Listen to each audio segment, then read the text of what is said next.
Eleanor Whitfield did not cry when the last passenger left the platform. She did not cry when the station clerk looked away from her question. She did not cry when she understood, standing alone with one suitcase in the dust of Coldwater, Wyoming, that the man she had crossed 800 miles to marry had never intended to show up at all. She set her bag down on that wooden bench, folded the letter she had read 100 times, pressed it flat against her chest, and simply said to no one, "All right then. If this story moves you, please subscribe to our channel and follow along until the very last word, because this is the kind of story that doesn't end where you expect it to." Drop the name of your city in the comments below. I want to see just how far this story has traveled. Every single comment means the world to us. Now let's go back to that platform, and let's not leave Eleanor standing there alone. The telegram arrived at Hayes Ranch on a Tuesday morning, 3 days before Eleanor Whitfield was scheduled to step off the westbound train. Thomas Hayes read it once, set it on the kitchen table, and never thought about it again. It was a confirmation, her arrival date, her trunk weight, the name of the station, all the practical details his mother had arranged without his blessing and against his explicit wishes. He folded the paper in half without reading it. A second time walked back out to the fence line where 2 of his ranch hands were waiting, and spent the rest of the day doing what he always did, working until his hands ached and his mind went quiet. He had never agreed to this arrangement. His mother, Margaret Hayes, had spent the better part of 2 years trying to convince him that a man his age needed a wife, that a ranch this size needed a woman's management. That grief, no matter how real, was not meant to be permanent. Thomas had listened to every version of this argument. He had nodded in the right places. He had never once said yes. But Margaret Hayes was not a woman who required yes. She was a woman who required results, and she had decided the result she required was a daughter-in-law. So she had placed the advertisement herself, corresponded with 3 different women over 4 months, and selected Eleanor Whitfield of Savannah, Georgia, based on 2 letters that apparently demonstrated exceptional character and practical intelligence. Margaret had shared those letters with Thomas only after the arrangement was already agreed upon. He had read them once, acknowledged they were well written, gone back to checking the cattle inventory. That was February. By June, Thomas Hayes had decided that enough was enough. He was not going to stand at a train station like a man at an auction, waiting to receive a woman he had never chosen and did not want. He sent the cancellation telegram himself, clean, direct, apologetic, in the most minimal way he could manage, to the postal address in Savannah that his mother had given him. What Thomas Hayes did not know was that Eleanor Whitfield had already left Savannah. She had been traveling for 6 days. The telegram arrived at an empty boarding house room. No one had thought to tell her. Eleanor stepped onto the platform at Coldwater Station at 2:14 in the afternoon on a Thursday in July, wearing a dark blue traveling dress that had been pressed 3 times before she left Georgia, carrying 1 large trunk and 1 smaller suitcase, with her good handbag over her left arm, and a letter from Margaret Hayes folded into the inside pocket of her coat. She was 26 years old. She had never been to Wyoming. She had never been west of Tennessee. She had never in her entire life been met at a train station by someone waiting specifically for her. She expected today to be different. The platform was crowded in the way that frontier train stations always were. Men in work clothes, moving freight women holding children, a few horses tied along the far rail. Eleanor stepped down quickly, set her suitcase at her feet, and looked around with the particular expression of a woman who is trying to appear calm while her heart is doing something considerably less calm. She looked for a man holding a sign. She looked for someone scanning the arriving passengers. She looked for anything that resembled someone expecting her. The crowd thinned. Luggage was collected. Horses were untied. Families moved toward waiting wagons. The noise of reunion voices calling out children running, the specific joy of people finding each other, filled the platform and then slowly drained away the way water drains from a basin, until what was left was very quiet and very still. Eleanor was still standing there. She picked up her suitcase and walked to the station clerk's window. The man behind it was in his 50s with a thick gray mustache and the particular expression of someone who knows something uncomfortable and would prefer not to be the one to say it. "Excuse me," Eleanor said. "I'm looking for Thomas Hayes or anyone from Hayes Ranch. I was expected on this train." The clerk looked at her bag, looked at her face, looked back at his ledger. "Hayes Ranch," he said slowly. "That'd be north of town, about 4 miles. "Yes, I'm aware of where it is. I'm asking if anyone came to meet me." The man cleared his throat. "I don't believe I saw anyone from out that way today, ma'am." Eleanor looked at him steadily. "Are you certain?" He met her eyes for just a moment. Then he looked back down at his ledger. "I'm certain." She stood at that window for another 3 seconds. She was counting without meaning to. 1, 2, 3. Then she said, "Thank you," and walked back to the bench against the station wall, and she sat down with her suitcase at her feet and her handbag in her lap, and she looked out at the empty platform, and she breathed. She did not cry. Eleanor Whitfield had learned a long time ago that public tears were a luxury she could not afford. When you were the kind of woman the world looked at and immediately decided what you were worth, when you were the kind of woman who walked into a room and felt people's eyes make their calculations, before you had said a single word, you did not cry in public. You did not give people the satisfaction of watching you fall apart. You sat very straight. You kept your chin level, and you thought, so she thought. She had $42 left in her handbag, not enough to buy a return ticket to Georgia, not enough to rent a room in Coldwater for more than a few nights while she figured out what came next. She had sold most of what she owned to fund this journey. Her furniture, her mother's good china, 3 dresses she would never see again. She had left her position at the seamstress's shop on Briar Street because she had believed genuinely, completely believed that she was moving towards something better. Margaret Hayes's letter was still in her coat pocket. She did not take it out. She had read it so many times she could recite it from memory. "My son is a good man. He has simply forgotten how to let people in. I believe a woman with strength in her hands and kindness in her heart could remind him that life is still worth living. I know you are that woman, Miss Whitfield. I know it the way you know things you cannot prove, but cannot doubt." Eleanor had read that letter and wept. Not from sadness, from recognition, because those words had described something she had spent 26 years waiting for someone to say to her, that she was seen, that she was wanted, that she was worth the journey. She had packed her one remaining suitcase that very night.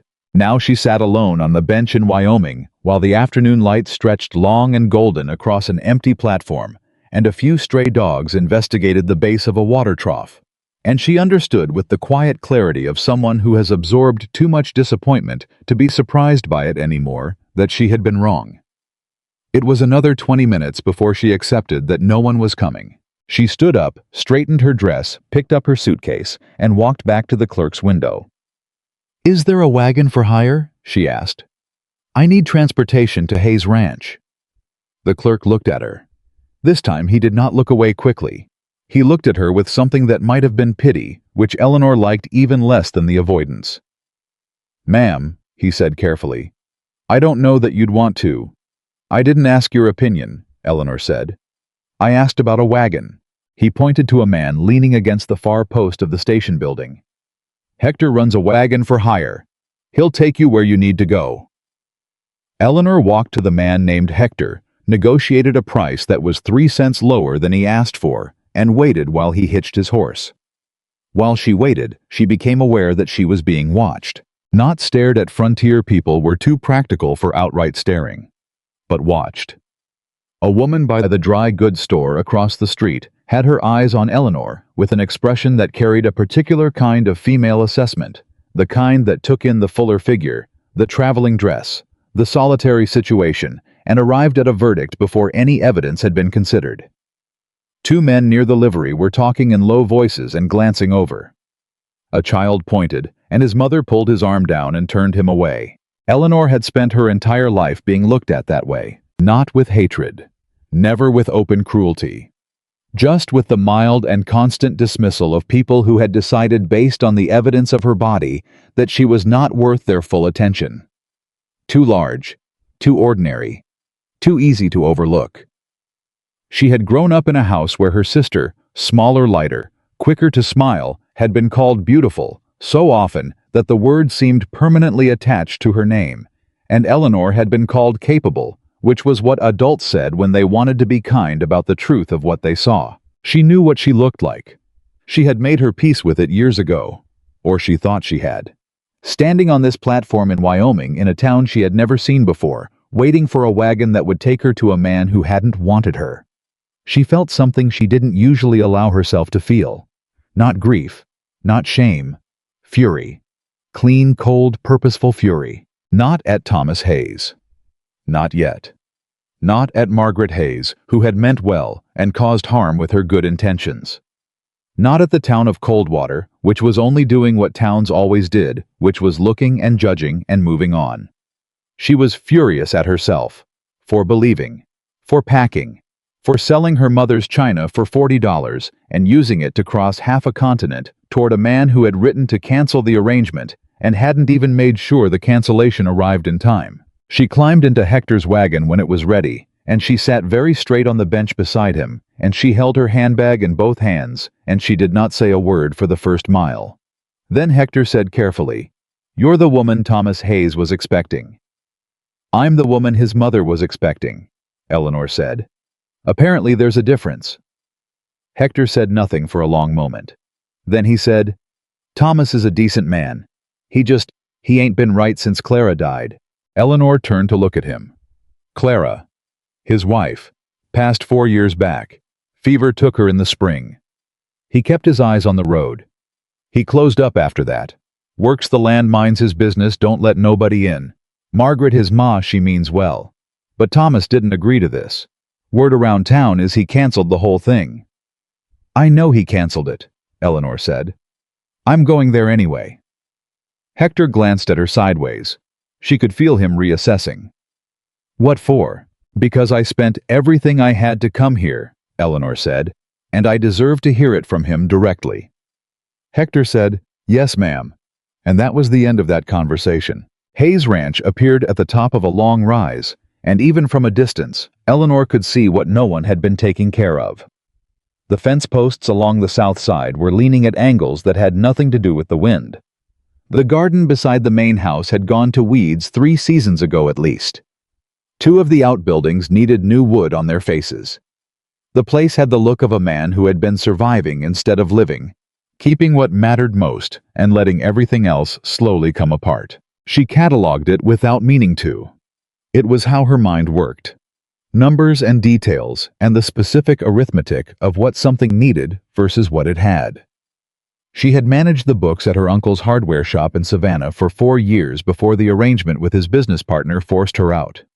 She knew what neglect looked like on paper, and she knew what it looked like on a fence line, and both were telling her the same story about Thomas Hayes. The wagon stopped at the main gate. Eleanor climbed down without assistance, picked up her suitcase, and walked to the door. She knocked 3 times. No answer. She knocked again. A voice from around the side of the house, rough and startled. "Who's there?" "Eleanor Whitfield," she said clearly. "From Savannah. I believe you were expecting me." A long silence. Then the sound of boots on hard ground, and Thomas Hayes came around the corner of the house with a hammer still in his hand, and an expression on his face that she could only describe as a man who has been caught doing something he is not ashamed of, but also was not prepared to explain. How was taller than she had pictured, wide in the shoulders, a face that might have been handsome in a lighter mood, but was currently doing the work of a door that had been shut for a long time. His eyes went to her suitcase, to her face, to the wagon pulling away at the gate, and then back to her face. "Miss Whitfield," he said, and then stopped. "Mr. Hayes," Eleanor said. "I know you sent the cancellation. I didn't receive it in time. I'd like to come in and speak with you directly if that's acceptable." He stopped again, looked at the hammer, set it against the side of the house. "The telegram. Went to an empty room in Savannah," Eleanor said. "I was already on the train. I understand that wasn't your intention, but here I am, and I'd prefer not to have this conversation in your yard." Thomas Hayes looked at her for a moment with an expression she couldn't quite read. Not contempt, not pity, something more complicated than either. Then he said, "Come in," and held the door. The inside of the house told the same story as the outside.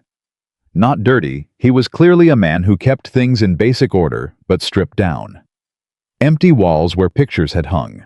Chairs that had been pushed against walls because there was no longer any reason to arrange them around conversation.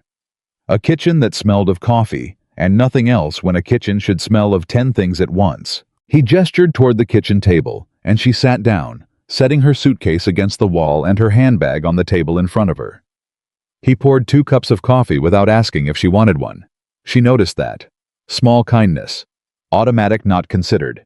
Which told her something about who he had been before the shutting down. He sat across from her. For a moment, neither of them spoke. Then Thomas said, "I owe you an apology.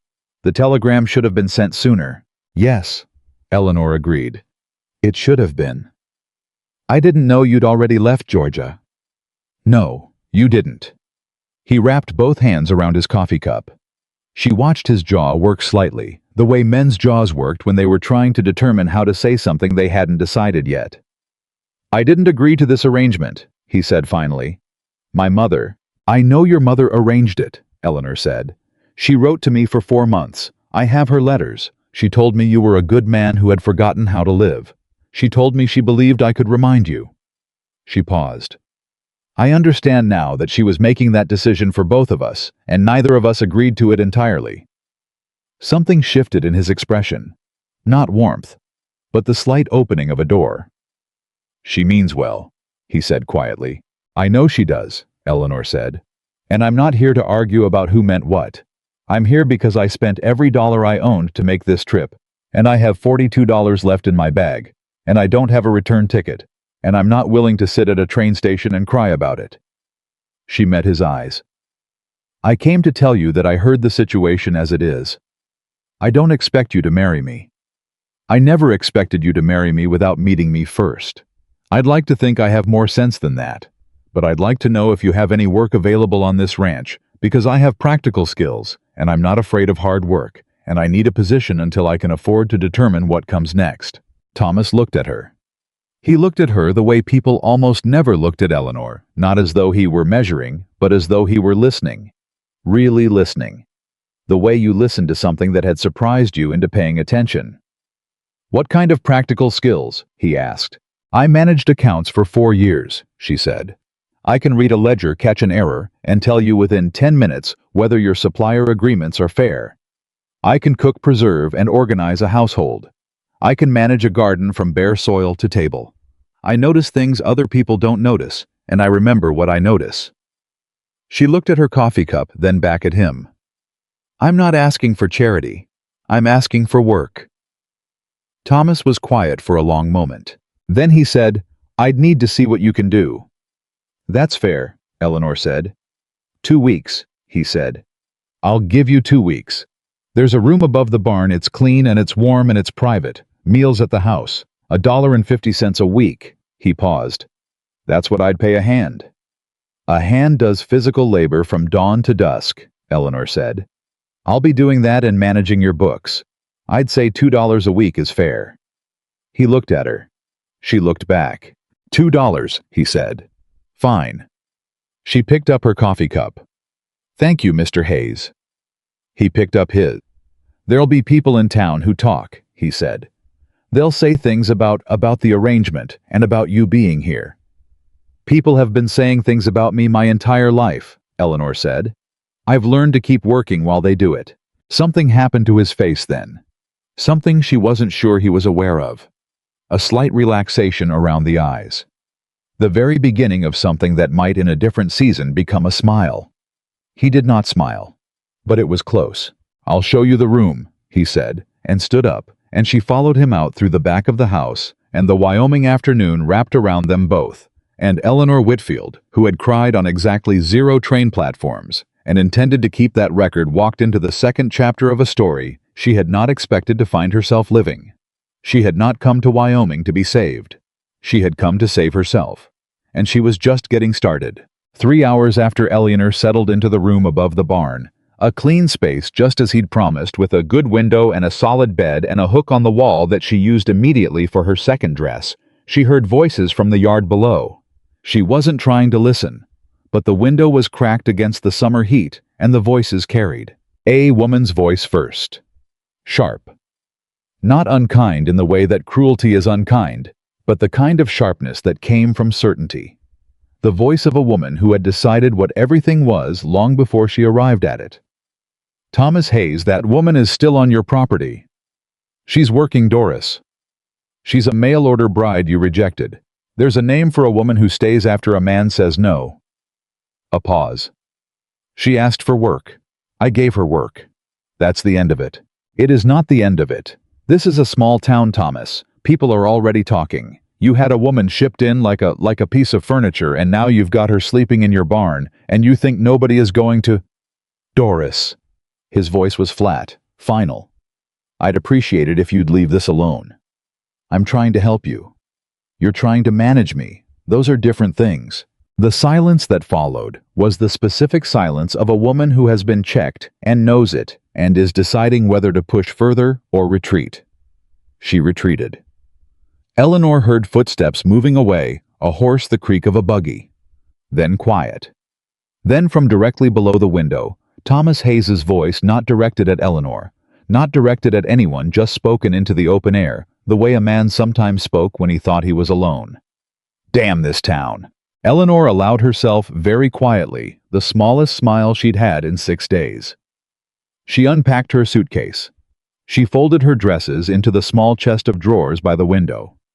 She set her mother's Bible on the windowsill, the one thing she had refused to sell. She laid out her writing kit on the side table, because she intended to write to Margaret Hayes that evening, and she intended to be precise about what she wrote. Then she sat on the edge of the bed and did what she had not allowed herself to do since Savannah. She let herself feel it, all of it. The embarrassment of that platform, the weight of those $42, the particular ache of having believed something completely and found it hollow. The way the station clerk had looked away. The way the town had watched her without quite looking at her. The way Thomas Hayes had stood there with a hammer in his hand, looking at a woman he had refused, and had the grace at least to seem bothered by what his refusal had cost her. She felt all of it. She did not cry, but she felt it. Then she stood up, straightened her dress, picked up her notebook, and went downstairs to find the ranch accounts. Because Eleanor Whitfield had not traveled 800 miles to feel sorry for herself. She had come here to prove something. Not to Thomas Hayes. Not to Coldwater, Wyoming. Not to the woman named Doris, with the sharp voice and the quick verdict. To herself. The accounts were in a box under the kitchen table, 3 years of ledgers, a stack of supplier invoices bound with twine, and 2 letters from a man named Gerald Finch at the Coldwater Territorial Bank that Eleanor read twice slowly, with a steadily deepening expression. Thomas came in from the yard as she was reading the second letter for the 3rd time. "Those are private records," he said, stopping in the kitchen doorway. "You hired me to manage them," Eleanor said without looking up. "I'm managing them." A pause. I said I'd see what you could do. I didn't say you could." "Mr. Hayes." She set the letter down and looked at him. "Do you know what your current operating deficit is?" He said nothing. "Because it's significant," Eleanor said. "Your hay supplier has been overcharging you by roughly 14% for at least 2 years, based on market rates I can verify from this letter. Your fence repair costs are double what they should be because you're not bulk ordering the lumber. And this letter," she held it up, "from Mr. Finch at the bank. The one from 8 months ago is a notice that your property tax payment was applied to the wrong parcel. Which means you've been overpaying on parcel 42 and underpaying on parcel 17. And if the county assessor has noticed, which they may have, you have a legal exposure you don't know about." Thomas Hayes stood in his kitchen doorway and looked at the woman who had arrived unwanted on his property 12 hours ago. He did not look dismissive. He looked the way people looked when they heard something true they weren't prepared to hear. "How do you know all that?" he said finally. "Because I read things carefully," Eleanor said. "And because nobody expects me to." He walked to the table, pulled out the chair across from her, sat down, looked at the letter she had set between them. "Show me," he said. Eleanor picked up her pencil. "All right, Mr. Hayes," she said. "Let's start from the beginning." And outside, the Wyoming evening came on slowly, and the ranch was quiet, and the woman that no one had come to collect at the train station sat across from the man who had not wanted her and showed him line by line, dollar by dollar, everything he had been losing without knowing it. And something shifted in that room. Not love. Not yet. Not even close. But the first faint possibility of something that might, if carefully tended, become trust. And in the West, trust was the beginning of everything. The next morning began before sunrise. Eleanor had not slept well, but she had slept enough, and she had learned long ago that the difference between a woman who survived hard things and a woman who didn't was not strength or talent or even luck. It was the decision made quietly and without ceremony to get up anyway.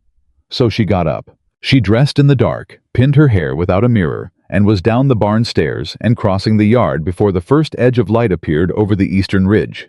She had the ranch ledgers tucked under one arm and a list she had written by lamplight the night before. 17 items organized by urgency, with estimated costs beside each one.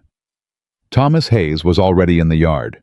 Howe was doing what she was beginning to understand he always did before the day officially started checking things. The fence along the east pasture, the water level in the trough, the horses, the state of the tool shed door that had been hanging wrong on its hinges for what looked like a considerable amount of time. He moved through the property the way a man moved through a place he loved but had stopped seeing automatically, efficiently, and without joy. He saw her and stopped. "You're up early," he said. "I made a list," Eleanor said, and held it out to him. He took it, read it. His expression did not change, but something around his eyes tightened in the way that meant he was taking it more seriously than he intended to show. "This is," he started. 17 items, she said. "The first 5 are the most urgent. The hay supplier issue alone is costing you somewhere between $200 and $240 a year. I'd like to ride into town today and check the current market rate at the feed store, which will give me the exact number." "You want to ride into town?" he said. "Is there a problem with that?" He looked at the list again. "People will talk." "People are already talking," Eleanor said. "I heard Mrs. Doris, I believe, from my window last night. She's made up her mind about the situation. I don't think anything I do in town today is going to make that worse." Thomas was quiet for a moment. She had the sense he was deciding whether to argue the point, and then deciding it wasn't worth the energy. "There's a bay mare in the second stall," he said. "She's steady. You can take her." "Thank you," Eleanor said. He handed the list back. "That tool shed door, I know about it. The hinge pin cracked back in April. I just haven't had time." "I noticed," Eleanor said.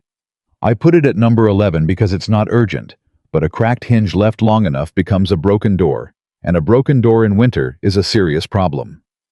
He looked at her, not the way he had looked at her last night when he was deciding whether she was worth his time. He looked at her the way you looked at something that kept being more than you expected it to be. "I'll fix the hinge today," he said. "Good," Eleanor said, and went to saddle the bay mare. The ride into Coldwater took 40 minutes and told her several things she needed to know. The road into town passed 3 other properties. The alderman spread a smaller homestead she didn't yet have a name for, and what appeared to be an abandoned claim that had gone back to grass.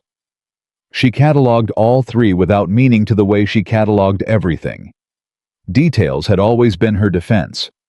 When you paid close attention to the world around you, the world had slightly less power to surprise you in ways you couldn't recover from. Coldwater itself was the kind of town that would have been called modest in polite company and small in honest company.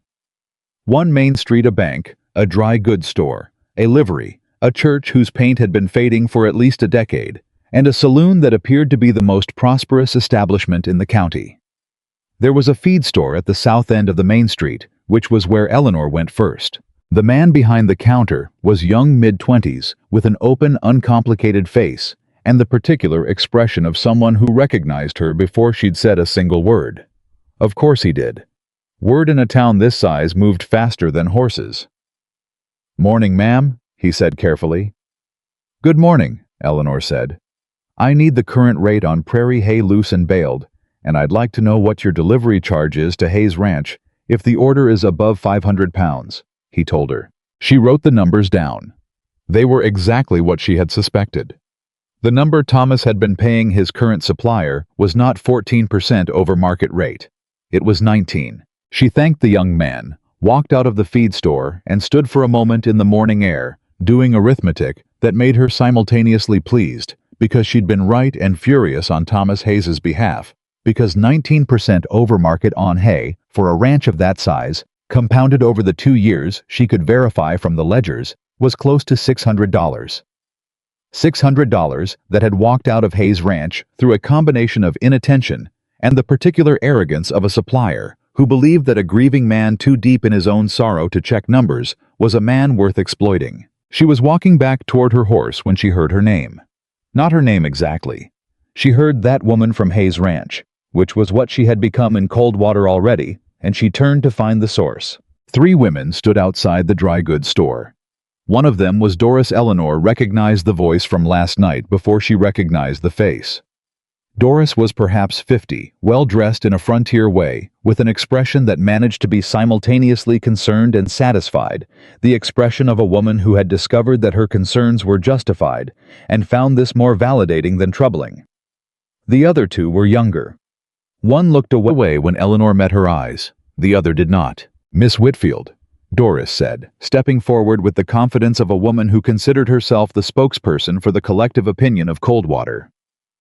"I wonder if I might have a word." "Of course," Eleanor said.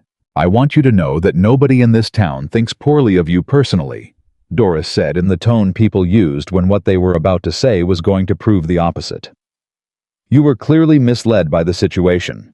Margaret Hayes should never have made promises on behalf of her son without his agreement. That is the truth, and most people here would admit it." "Thank you," Eleanor said. "But..." Doris paused for the particular weight of the word.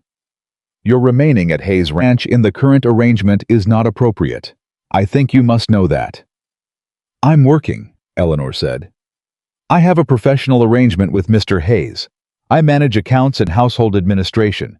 He pays me a fair wage. That's the arrangement." Doris's expression did a complicated thing. "My dear, Mrs. Eleanor paused because she didn't actually know Doris's last name. "I'm sorry, I don't believe I caught your full name." "Doris Carmichael," the woman said, slightly thrown. "Mrs. Carmichael, I appreciate your concern, but I've been managing accounts professionally for 4 years, and I've already found a significant financial problem in Mr. Hayes's records that will save him a considerable amount of money. I'm good at my work. I intend to keep doing it until I've saved enough to determine my next steps. That is all that is happening at Hayes Ranch." She looked at the woman steadily. "I hope that clarifies the situation." Doris opened her mouth, closed it, opened it again. "People will talk regardless," she said, but the sharpness had softened just slightly. "People talked about me before I arrived," Eleanor said. "I expect they'll continue, but I'd rather be talked about as a woman who works than as one who left when things got difficult." She picked up her horse's reins. "Good morning, Mrs. Carmichael." She rode back to Hayes Ranch with the feed store numbers in her notebook and the conversation replaying in her head. Not with anxiety, but with the careful attention of a woman building a picture of the territory she had landed in. Doris Carmichael was not a villain. Eleanor had dealt with villains.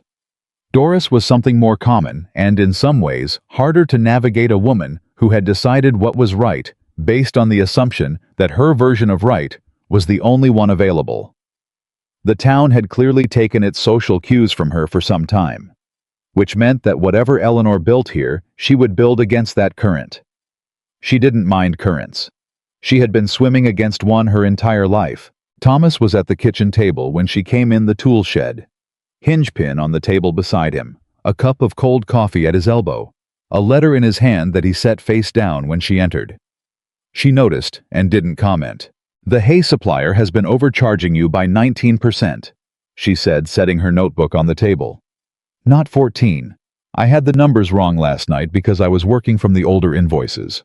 The more recent ones are worse." She sat down across from him. "Over 2 years, based on what I can verify in the ledgers, you've overpaid that supplier by approximately $580. Thomas looked at the number she had written. The muscle in his jaw tightened.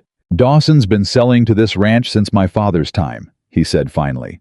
"Then he's been doing it longer than 2 years, and you've lost more than I can verify from these records," Eleanor said. I can write him a letter today if you want, or you can ride over and speak to him directly. Either way, I'd recommend canceling the current agreement and contracting with Coldwater Feed at the market rate. They have a delivery arrangement for orders over 500 pounds. Thomas set the letter, the face-down one, to the side of the table. Write the letter, he said. I'll review it before it goes. Of course, Eleanor said. She pulled a sheet of paper from her writing kit. She was half through the first draft when Thomas said, without looking up from the hinge pin he had started examining, I met with Doris Carmichael this morning. Eleanor kept writing. She came out here. She and her husband. Gerald Carmichael runs the bank. A pause. Gerald is a decent man. Doris has opinions. I met her in town, Eleanor said. Thomas looked up. How did that go? She told me my arrangement here was inappropriate. Eleanor kept her pen moving. I told her it was professional. She seemed partially convinced, or at least uncertain enough to table the argument. Something shifted in his expression, not quite amusement, but something near the neighborhood of it. You told Doris Carmichael she was uncertain. I told her I hoped I'd clarified the situation, Eleanor said carefully, which I believe is the same thing stated more diplomatically. This time it was unmistakably close to a smile. It didn't arrive, but it was definitely close. He went back to the hinge pin. She finished the letter. By noon, she had drafted correspondence to the hay supplier, identified a discrepancy in the lumber account that pointed to a second overcharging situation with a man named Gideon Walsh, who ran the building supply in the next county, and reorganized the last 8 months of receipts into a system that would allow Thomas to find anything he needed in under 2 minutes. By mid-afternoon, she was in the neglected kitchen garden with a hoe she'd found in the tool shed, doing nothing as dramatic as replanting, just clearing the 3 worst sections of encroaching grass so the soil could breathe. It was not in her job description. She did it anyway because neglected things bothered her in a physical way, the way a loose button bothered certain people until they sat down and sewed it back on. Thomas came around the corner of the house and stopped. That's not, I didn't ask you to do that, he said. No, Eleanor agreed, not stopping. The garden isn't part of our arrangement. You're right, she kept clearing. I'll stop if you'd prefer. He watched her for a long moment. Clara planted that garden, he said. His voice had changed, flattened, the way voices flattened when they were carrying something heavy. The roses along the far side. She brought the cuttings from her mother's place in Missouri. Eleanor stopped. She looked at the rose bed along the fence, which was not dead. Roses were stubborn things, and these had continued without anyone tending them, a little wild, a little desperate, but alive. She looked back at Thomas. I'll leave the roses, she said. I'm only clearing the grass from the vegetable section. I was quiet for a moment. She used to say a garden that nobody tended was a garden that nobody deserved, he said very quietly, as though he wasn't quite sure he intended to say it out loud. Eleanor considered that. She sounds like a practical woman. She was. He looked at the rose bed. Something moved across his face. Grief, old and quiet, and deeply settled, in the kind that had stopped being sharp, and was now just the constant low pressure of a life reshaped around an absence. She would have said you were right about the hay supplier. She kept those books before. He stopped. Before. Eleanor did not push on the before. The vegetable beds were hers too, she asked. Everything in this yard was hers, Thomas said. I don't. He stopped again, pressed his lips together. I don't have time for a garden. You don't have to, Eleanor said.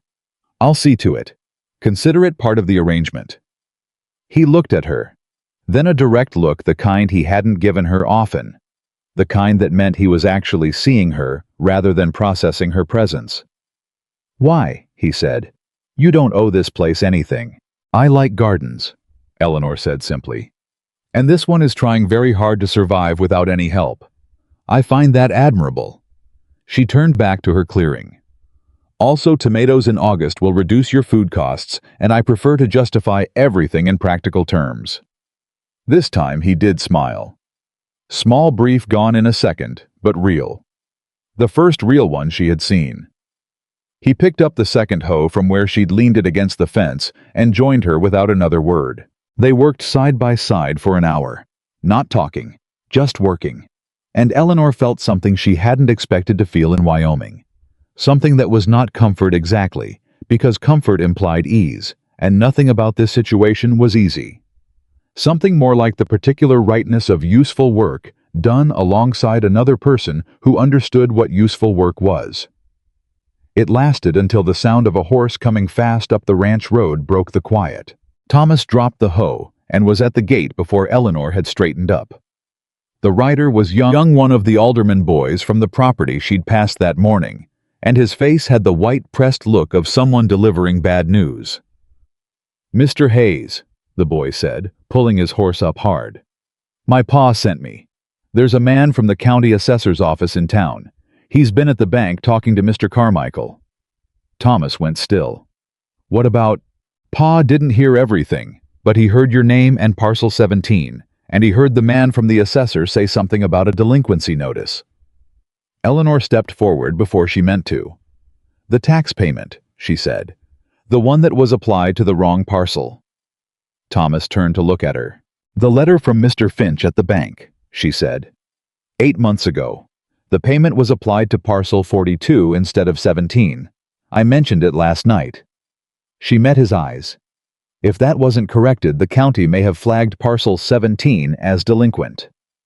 The silence that followed was the specific silence of a man understanding that a problem he didn't know he had was now urgently real.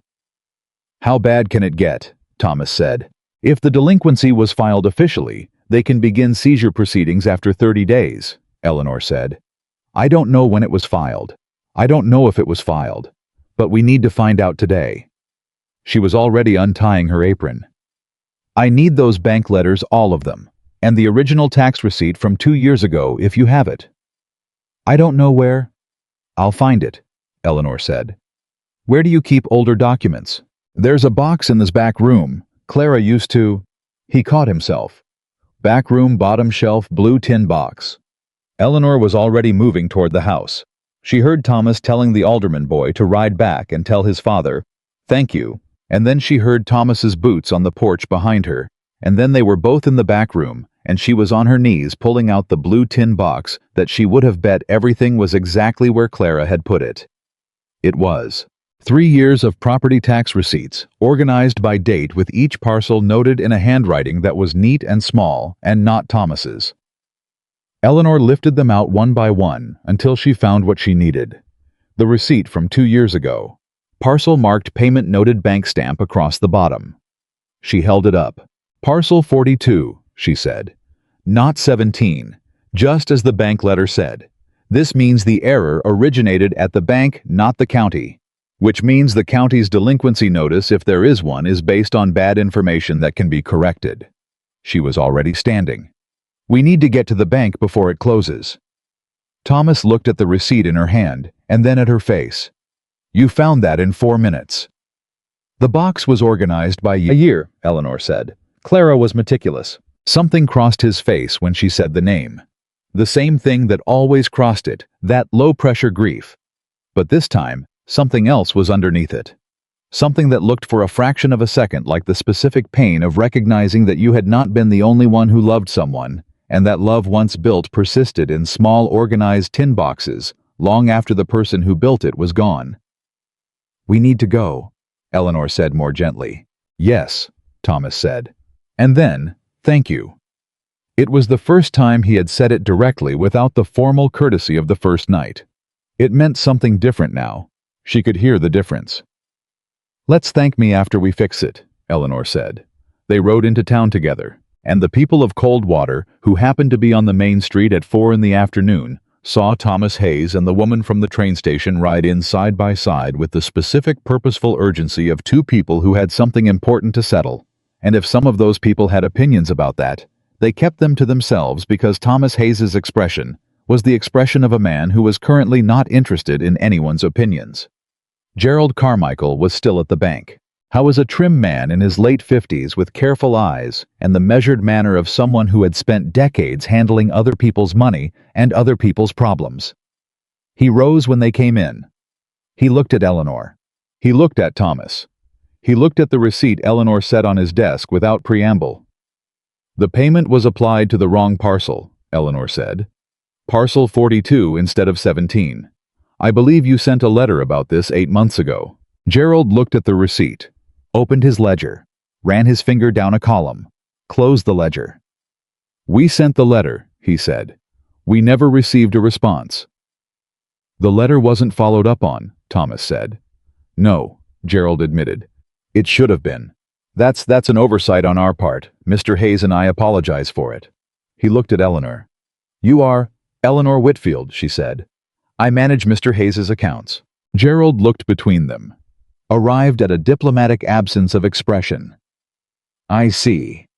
Well, Miss Whitfield, the good news is that the delinquency notice was filed by the county last month, but it was only filed, it hasn't been acted on. If we correct the payment record today and send a formal notice to the county assessor, the filing should be vacated within the week." "Can you do that today?" Eleanor asked. "I can start the process today," Gerald said. "Good," Eleanor said. She sat down in the chair across from his desk without waiting to be invited to sit.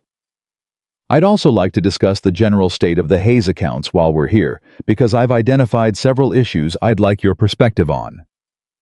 Gerald Carmichael looked at Thomas. Thomas looked back at him with an expression that said quite clearly, "She is the one running this meeting." Gerald sat down. The meeting lasted 45 minutes.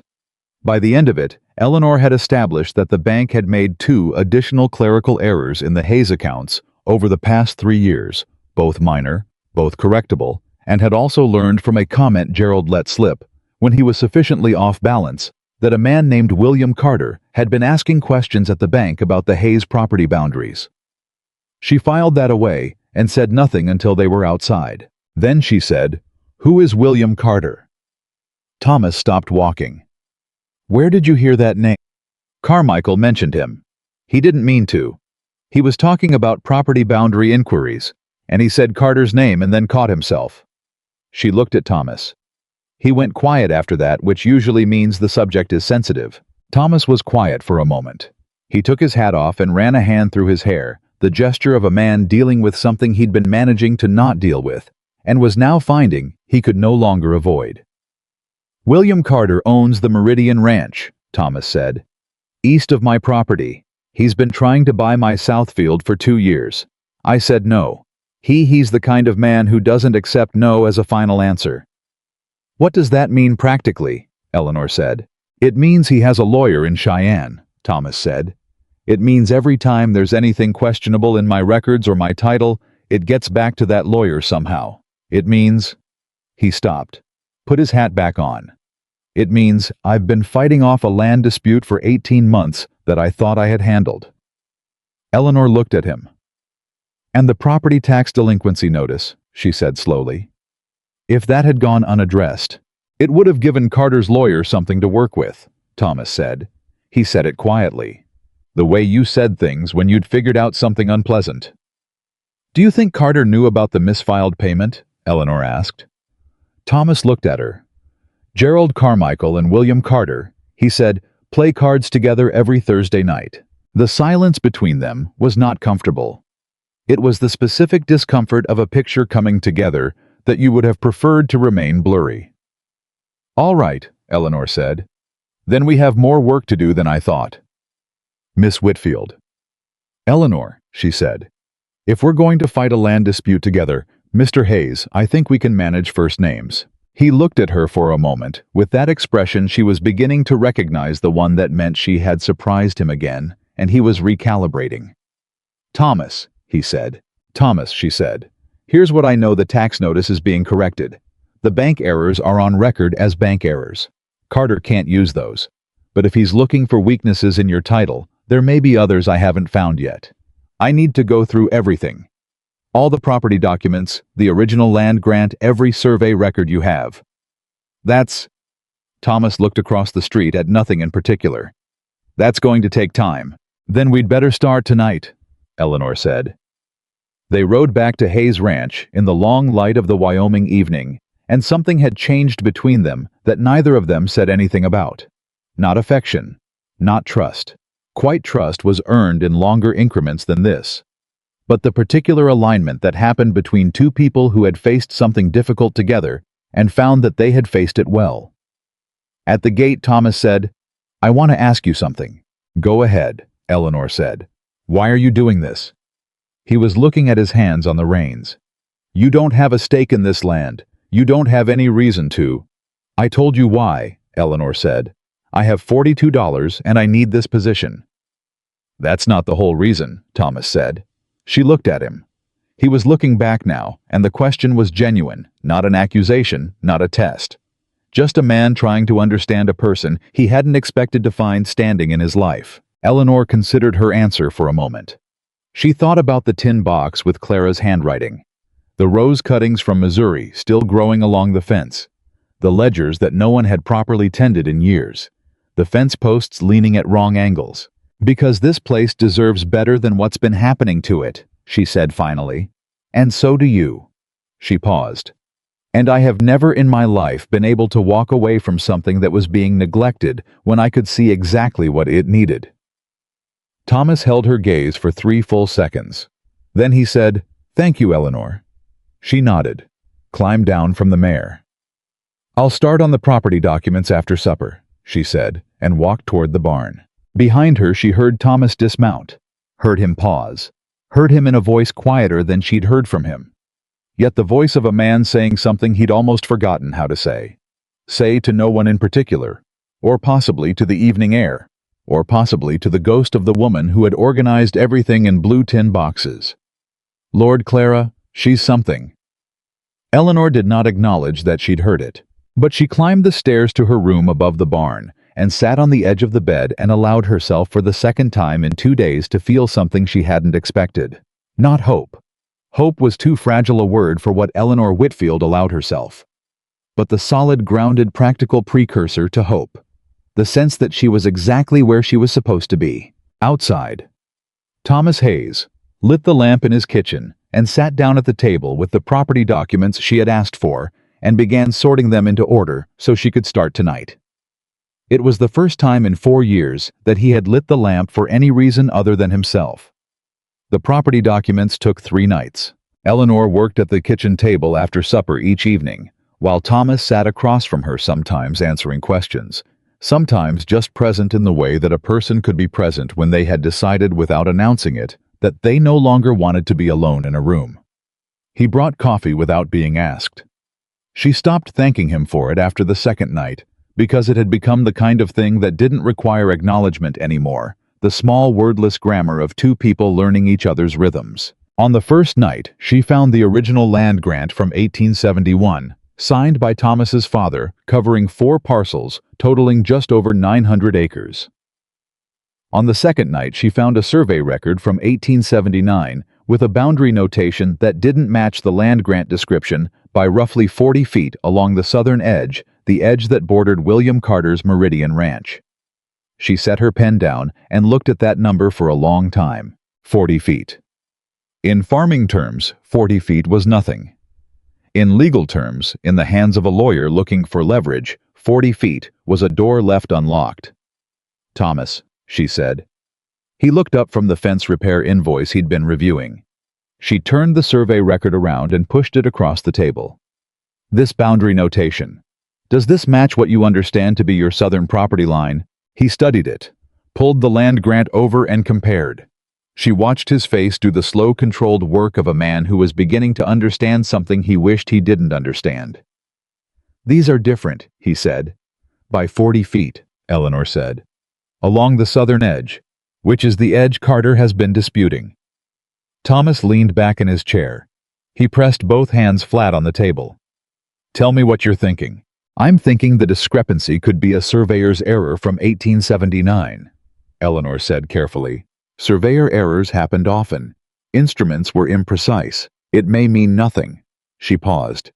Or it may mean that Carter's lawyer found this before we did, and the land dispute he's been pursuing for 18 months is built on this 40-foot difference, which would make his case considerably stronger than you realized. The silence in the kitchen was the specific kind that happened when someone heard the thing they had been hoping not to hear confirmed. "How strong?" Thomas said. I don't know enough about territorial land law to answer that, Eleanor said. You need a lawyer. I had a lawyer, last year. Cost me $60 and he told me Carter didn't have a case. He may have missed this, Eleanor said. Or it may not change anything. But you need someone to look at both documents together before Carter's lawyer uses them separately. She held his gaze. Who's the best land attorney in Cheyenne? Thomas looked at her. How do you know to ask about Cheyenne? Because you said Carter's lawyer was in Cheyenne, which means the legal action, if it comes, will come from there. You need someone in the same city who knows the same judges. I was quiet for a moment. Then he said, a man named Aldous Reeve. He handled my father's estate. He's expensive. How expensive? $120 for a full review. Eleanor did the arithmetic she'd been doing in her head for 2 days. The savings from the hay supplier correction annualized. The lumber account discrepancy. The bank errors. She pulled her notebook over and wrote the number at the bottom of a column. You'll have that money recovered within 4 months from the supplier corrections alone, she said. Write to Reeve tomorrow. Send him copies of both documents. She tapped the survey record and the land grant. Don't send originals. I'll make the copies tonight. Thomas looked at her for a long moment. Eleanor. Yes. You have been here for 9 days. I know. In 9 days you have found $600 in supplier overcharges, corrected a tax delinquency that could have given Carter legal standing, identified a potential weakness in my property documents, and reorganized 3 years of records. He paused. And planted tomatoes. The tomatoes were a personal decision, Eleanor said. I'm not criticizing the tomatoes. He leaned forward slightly, elbows on the table. I'm trying to understand what you're doing. I told you what I'm doing. I'm managing your accounts. Eleanor. His voice had shifted. Lower. More direct. I'm not asking about the accounts. She set her pen down. She looked at him across the table, this man who had been shut for 4 years, who was currently looking at her with the careful, tentative expression of someone opening a window they weren't sure was safe to open. I'm doing what I know how to do, she said finally. When I don't know what's going to happen next, I focus on what's in front of me. What's in front of me is a ranch that deserves to survive and a set of problems I know how to solve. She met his eyes. That's all it is. Thomas looked at her for another moment. Then he said quietly, no, it isn't. But he didn't push further, and she didn't answer, and they both went back to the documents. She made the copies by lamplight after he went to bed. Her hand was steady. Her mind was not. Because the truth, the one she hadn't said, was more complicated than what she'd told him. The truth was that she had been on this ranch for 9 days, and she had started caring about it in a way that frightened her, because caring about things you didn't own and couldn't keep was the surest road to the kind of pain she had promised herself she was done with. She pressed her pen to the paper and kept copying. The letter to Aldous Reeve went out the following morning. 2 days later, something else arrived. A rider from Carter's Meridian Ranch carrying a sealed envelope addressed to Thomas Hayes. Eleanor was in the garden when the rider came in. She watched from where she stood as Thomas took the envelope, read the rider's face for information, the man's face for information. The man's expression carefully didn't offer and went inside without opening it. She gave him 10 minutes. Then she went in. I was standing at the kitchen window with the letter open in his hand and an expression that had gone somewhere cold and contained. Carter's made a formal offer, he said without turning around. He's offering $8,000 for the Southfield and the water rights attached to it.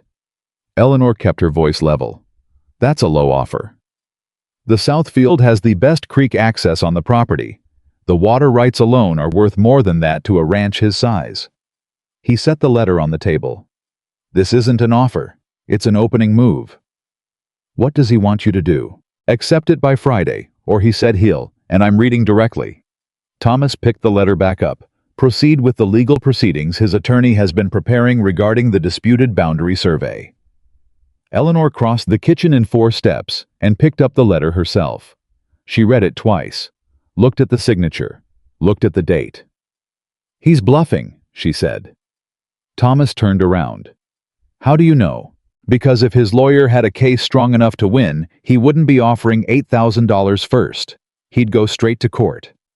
She set the letter down. He found the survey discrepancy. He thinks it gives him enough to make you nervous. He's hoping you'll take the money rather than risk the legal fight. She looked up at Thomas. Has Reeve responded yet? Not yet. Then we wait for Reeve before we respond to Carter. We don't move until we know what we have. She put her hand on the letter, palm flat. Do not respond to this before we hear from Cheyenne. Thomas looked at her hand on the letter, looked at her face. He'll take my silence as weakness. Let him, Eleanor said. Carter thinks you're alone out here and scared and behind on your accounts and fighting a legal problem you don't understand. Let him keep thinking that for a little longer. Her voice was even deliberate. He doesn't know we found the discrepancy first. He doesn't know we've already contacted Reeve. He doesn't know what we know. The word we settled in the kitchen like something that had been said by accident and was too true to take back. Thomas looked at her with an expression she didn't have a name for yet. Not gratitude that was too simple. Not admiration too distant. Something in between that was specifically his, the expression of a man who had stopped expecting to be surprised and was finding he could no longer stop it. All right, he said. We wait. Reeve's response came 4 days later by telegraph, terse and professional, and exactly what Eleanor had been hoping for. She read it 3 times, standing at the telegraph office window, while the operator pretended not to be watching her. She rode back to the ranch faster than she'd ridden anything in years. Thomas met her at the gate. He must have seen something in how she was riding, because his face was already alert and braced. Reeve says the 1879 survey error is documented, she said, dismounting before the mare had fully stopped. There was a surveyor's error report filed in the territorial records in 1880, 1 year after the survey. Reeve says he found it in 20 minutes. She handed Thomas the telegraph paper. The error was acknowledged, and the original land grant boundary was confirmed as controlling. Carter's lawyer either didn't find the 1880 filing or chose not to disclose it. Thomas read the paper. He read it again. Carter's case, he said slowly, never existed. Not the way he was framing it, Eleanor said. The 1880 filing kills his argument entirely. She met Thomas's eyes. He was bluffing. The entire 18 months, the lawyer, the pressure, the $8,000 offer. All of it was pressure built on a document he hoped you'd never dig far enough to find the answer to. Thomas looked up from the telegraph paper. His expression was doing something she had not seen it do before, a complex, compressed movement of emotions, rage and relief arriving at the same moment, and wrestling for space. He knew, Thomas said. Carter knew that filing existed. His lawyer had to have found it. Almost certainly, Eleanor said. So he was running a fraud. The word landed hard and flat. He was trying to steal my land using a legal fiction he knew he couldn't win in court. Yes, Eleanor said. And he nearly succeeded. If you hadn't been able to produce the original land grant and the 1879 survey together, if Reeve hadn't known to look for the 1880 filing. She didn't finish the sentence. Thomas stood at his gate with the telegraph paper in his hand and looked at his Southfield, the best creek access on the property. The water rights worth more than Carter's entire insulting offer. The land his father had broken his back to secure and his wife had helped him fight to keep. He looked at it for a long moment. Then he turned to Eleanor and said, I want to respond to Carter's letter now. Reeve should draft the formal response, Eleanor said. But I can help you write the first letter. Not a lawyer's letter, Thomas said. His voice was very quiet, very controlled. I want to write it myself, and I want him to understand that I know exactly what he did. Eleanor looked at him, at the set of his jaw, at the particular stillness of a man who had been patient for a very long time and was now done being patient. All right, she said. Let's go inside. They wrote the letter together. Thomas dictated. Eleanor refined. It was 3 paragraphs. It was direct. It named the 1880 territorial filing specifically. It referenced Aldous Reeve by name. And it stated without aggression, but without any ambiguity whatsoever, that Hayes Ranch's southern boundary was not now and had never been in legitimate dispute, and that any further legal action based on the 1879 survey discrepancy would be met with a formal complaint to the territorial bar regarding the professional conduct of Carter's attorney. The final line was Thomas's entirely. Eleanor didn't change a word of it.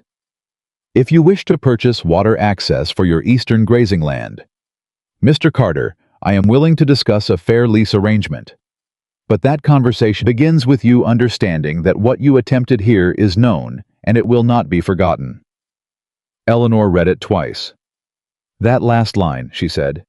Too much, Thomas said. No, she said. It's exactly right. She folded the letter. He needs to know you're not the man he thought you were 6 months ago, that things have changed. Thomas looked at her. Things have changed, he said. She sealed the letter and didn't answer because the way he'd said it meant something that she wasn't ready to address directly, and they both knew it, and neither of them pushed. The letter went out that afternoon. Carter's reply, brief formal retreating, arrived 6 days later. What arrived in between those 6 days was something neither Thomas nor Eleanor had planned for. The town of Coldwater started talking about them differently. It began with Gerald Carmichael, who had apparently told someone about the bank meeting the way Eleanor had walked into his office, sat down without being invited, and proceeded to run the entire conversation. That story spread the way stories in small towns spread, accumulating detail and emphasis at each retelling. By the third day, the version circulating had Eleanor correcting Gerald Carmichael's ledgers to his face and identifying 3 bank errors he hadn't noticed. This was an exaggeration. She chose not to correct it. By the 5th day, people knew about the hay supplier and the $600. That one was entirely accurate, and it landed differently than the bank story, because farmers and ranchers understood what $600 meant, and they understood what it meant that Dawson's Feed had been running that scheme for long enough that the math on other accounts was now something every rancher in the county was quietly reconsidering. Doris Carmichael arrived at the ranch on the 5th morning without sending word ahead. Eleanor was at the kitchen table with the accounts when the knock came. Thomas was out with the horses. She opened the door herself. Doris stood on the porch with a pineapple from the smell of it, and an expression that was doing a complicated negotiation between her previous position and a revised one.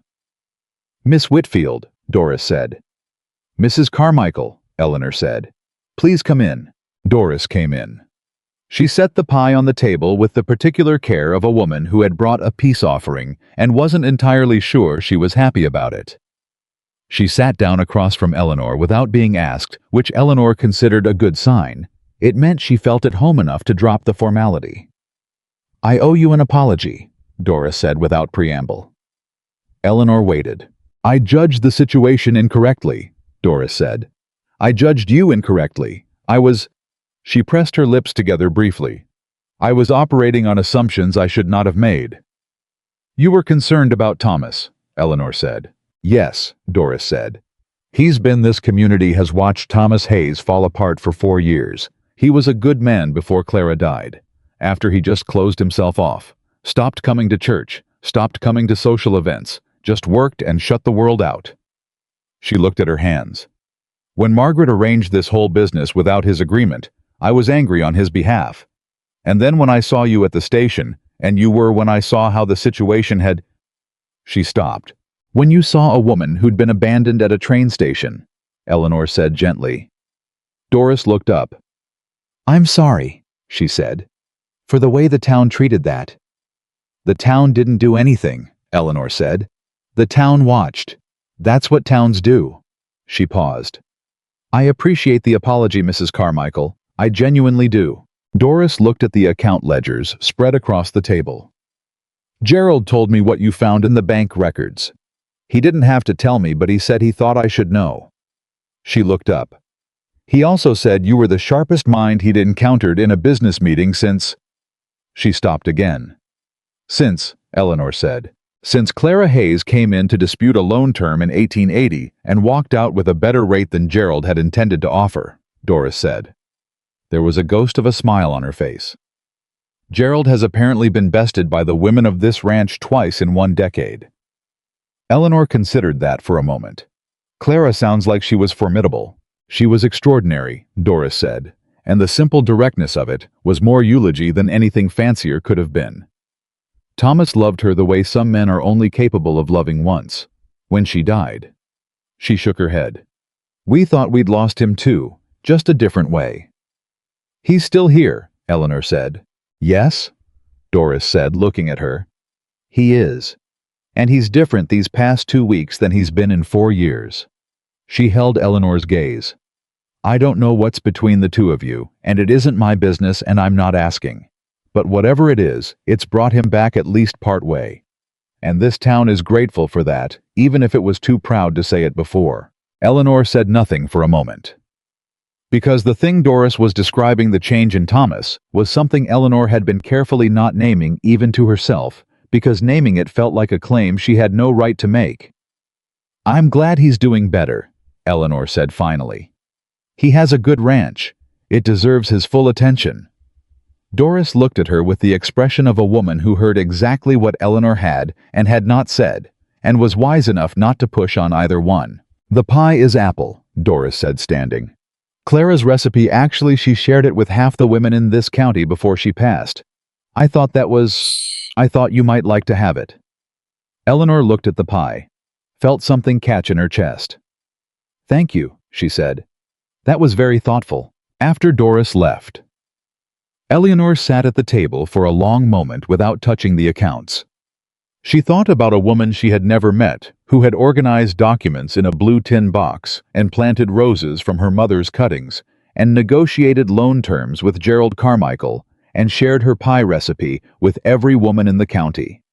A woman who had made this ranch into a home and then left it and left a man behind who had spent 4 years not quite believing she was gone.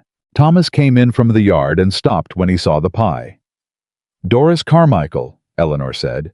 What did she want? She apologized. Eleanor picked up her pen. And she brought you Clara's apple pie. The silence that followed was a different kind of silence than the ones Eleanor had cataloged before. This one had weight and texture. She didn't look up. Thomas crossed to the table. She heard him sit down. Heard him after a long moment say very quietly, She used to make that every October. It's July, Eleanor said. I know. A pause. I think Doris was making a point. Several of them probably, Eleanor said. He was quiet. Eleanor went back to the accounts. Then Thomas said, Eleanor, can I ask you something? You've been asking me things for 2 weeks, she said. You don't need to preface it. When you left Georgia, he said. When you decided to come here, what were you hoping for, honestly? Not what you told the agency or my mother. What were you hoping for? She set her pen down. The question deserved an honest answer. She had learned that much about Thomas Hayes. He asked direct questions because he could hear indirect answers, and he found them more painful than silence. He was a man who had been through too much to have patience for anything less than the truth. I was hoping for someone who would look at me and not see the first thing they always see, she said. Someone who would have a conversation with me before they decided what I was worth. She paused. I'd spent 26 years in a world that made its calculations about me before I opened my mouth. I wanted to be somewhere different. I wanted someone to give me a fair chance before they decided. She looked at the accounts. I didn't expect Wyoming. I didn't expect any of this, but I knew I couldn't stay where I was. Thomas was quiet for a long time. The calculation you're talking about, he said slowly. People did that to you everywhere. Everywhere I went. Because of your size. Partly, Eleanor said. And partly because I was a woman without family money or social connections. Partly because I wasn't what people expected to see when they pictured someone worth taking seriously. She picked up her pen again. It's a very old story. It's a wrong story, Thomas said. His voice was even, flat with a controlled anger that surprised her. The people who looked at you and decided before they knew you, they missed everything important. Eleanor kept her eyes on the ledger. Yes, she said after a moment. They did. I was one of them, he said. The pen stopped. You canceled before you met me, she said carefully. I formed an opinion before I met you, Thomas said. That's the same thing. I decided the whole situation was something I could dismiss without... He stopped. I was wrong. Eleanor looked up then. Looked at him directly. He was looking back with the expression she had no name for, yet the one that was specifically his, the one she had been cataloging from the first night and hadn't finished understanding. "Thomas," she said, "you lost someone. You were protecting yourself." "I was hiding," he said. "There's a difference." She held his gaze. "You told me something," he said. "The day you stayed. You told me being afraid of losing someone isn't the same as honoring the person you lost." He leaned forward slightly. "I've been thinking about that every day since you said it." Eleanor didn't answer. "Clara wouldn't have wanted this," he said. "What I've been doing, shutting everything out. She was the least. She never wasted anything. Not a day. Not a good piece of soil. Not a recipe that other people might enjoy." His voice was steady, but she could hear what it was costing him to keep it that way. "She would have been furious at me. For the ledgers alone, she would have—" He stopped. A sound that was almost a laugh, rough and short and real. "She would have done exactly what you did. Sat down, opened the box, and started from the beginning." Eleanor felt something shift in the room. Something careful and significant, like a door moving on new hinges. "She sounds like someone I would have liked," Eleanor said. "She would have liked you," Thomas said. "Immensely." He looked at the apple pie on the table, then back at Eleanor. "I don't want to dishonor what she was to me by pretending I'm past it. I'm not. I don't know if I ever will be entirely." He paused. "But I also don't want to keep using grief as an excuse to refuse the life that's still in front of me." He met her eyes. "I've been refusing a great deal." Eleanor set her pen down completely. "Thomas," she said, "you don't have to—" "I know I don't have to," he said. "I'm choosing to." He held her gaze steadily. "I don't know what this is between us. I know it's something. I know that this ranch feels like a place I want to be again, instead of just a place I'm surviving. And I know that started the night you sat at this table and showed me what I'd been losing."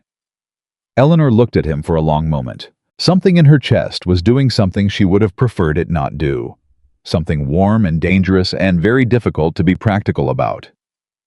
"I'm still a woman who arrived as an unwanted mail-order bride," she said, "and a worker you hired for $2 a week." "Your 2 weeks were up 5 days ago," Thomas said. Eleanor blinked. "What?" "2 weeks," he said. "That was our arrangement. It's been 17 days. She opened her mouth, closed it, looked at the accounts spread across the table, the corrected ledgers, the supplier letters, the property document, copies the telegraph from Reeve the draft of Carter's response. "I didn't notice," she said, which was possibly the most honest thing she had said to him. "I noticed," Thomas said.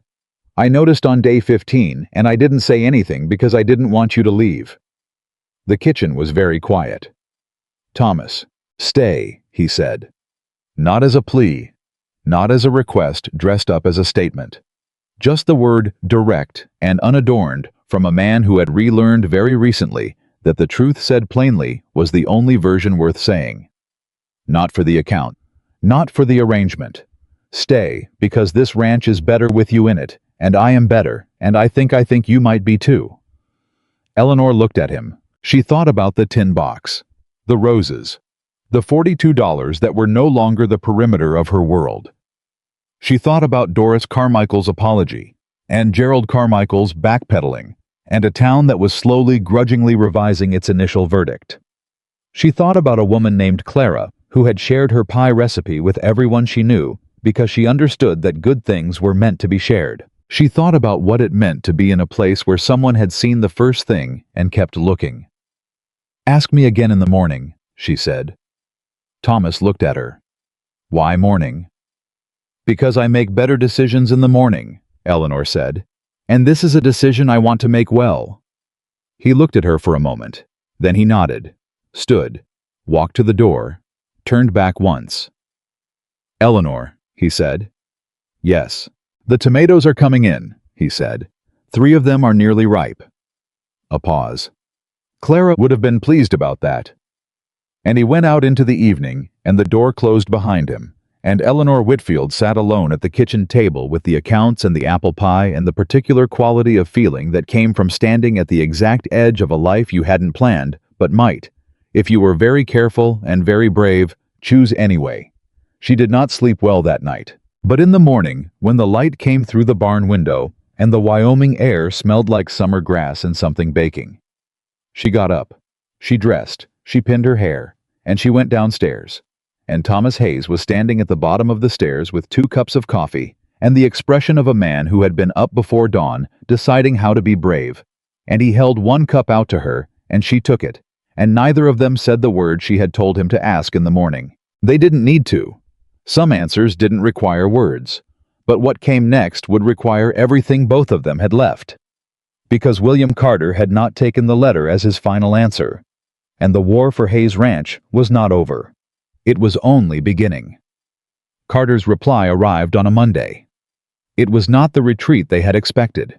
Thomas read it at the kitchen table, while Eleanor stood at the counter with her coffee, and she knew from the way his shoulders changed, a subtle contained tightening, like a man who had been bracing for a blow, and just felt it land, that whatever was in the letter was not the formal withdrawal Aldous Reeve had predicted. "He's filed," Thomas said. Eleanor set down her cup. "Filed what?" "A formal claim with the Territorial Land Office." Thomas set the letter on the table. His voice was very even, too even.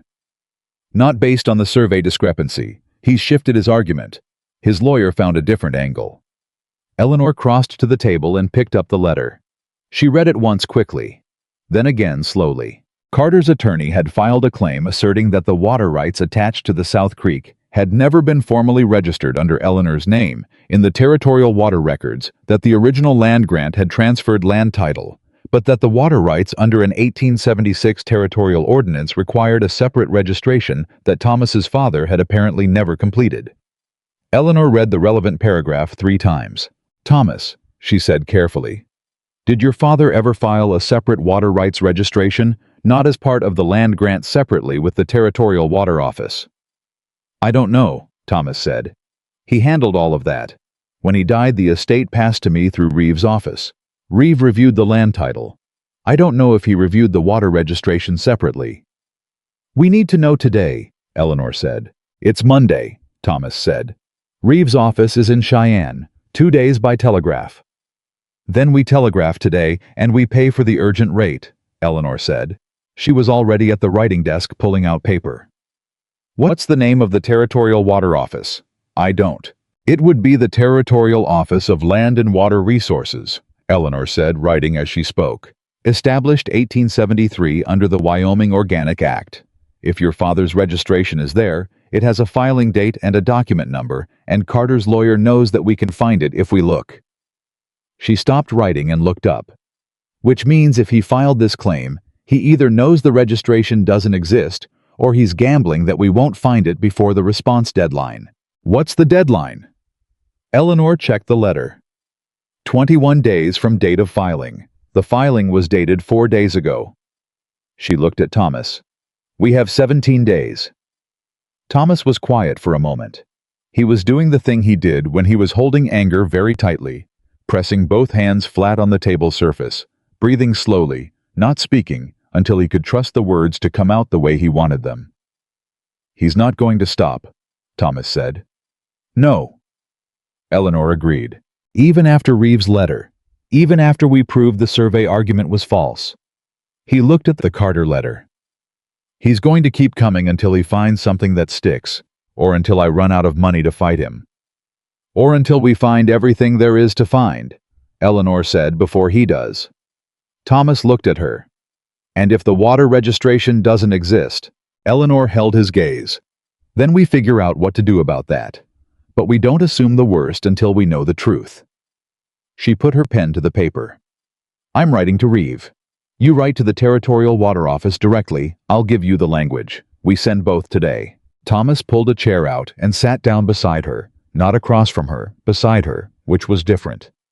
Close enough that she could hear him breathe, close enough that the warmth of him was a physical fact she was aware of in a way she kept carefully not reacting to. "Tell me what to write," he said. She told him. He wrote. She wrote.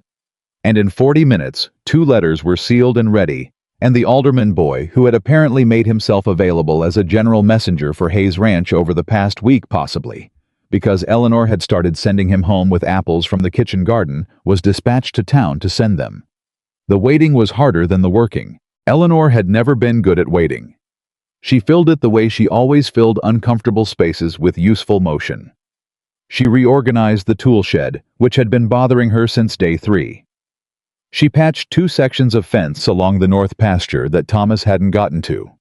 She harvested the first of the tomatoes, 3 of them, red and heavy and exactly right, and set them on the kitchen windowsill because she didn't want to eat them alone.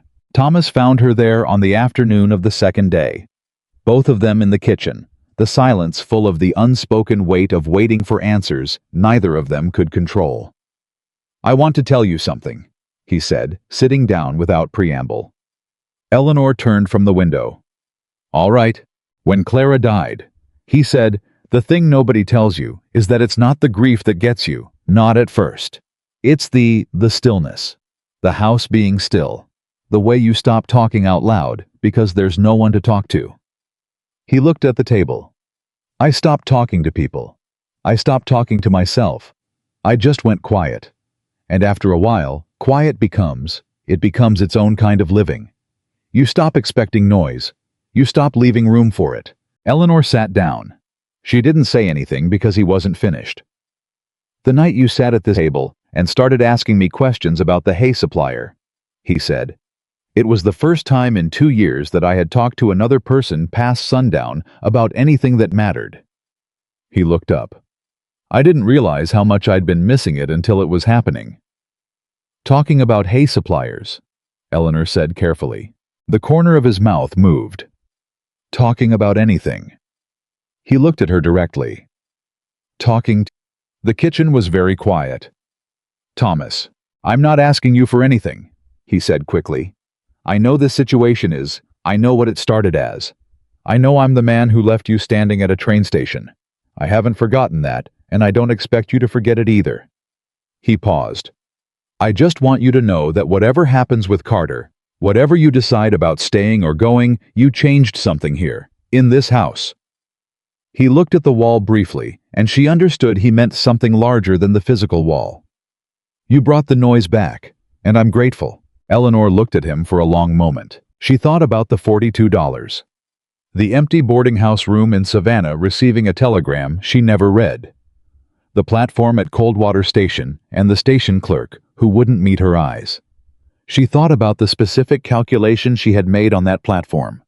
Not to cry, not to beg, not to make herself small enough to disappear, and how that calculation had led her to this kitchen and this table, and this man who was looking at her with an expression she now had a name for. It was the expression of someone who had been found.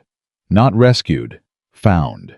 The way you found a thing you had given up looking for and then recognized with a shock of rightness the moment you saw it.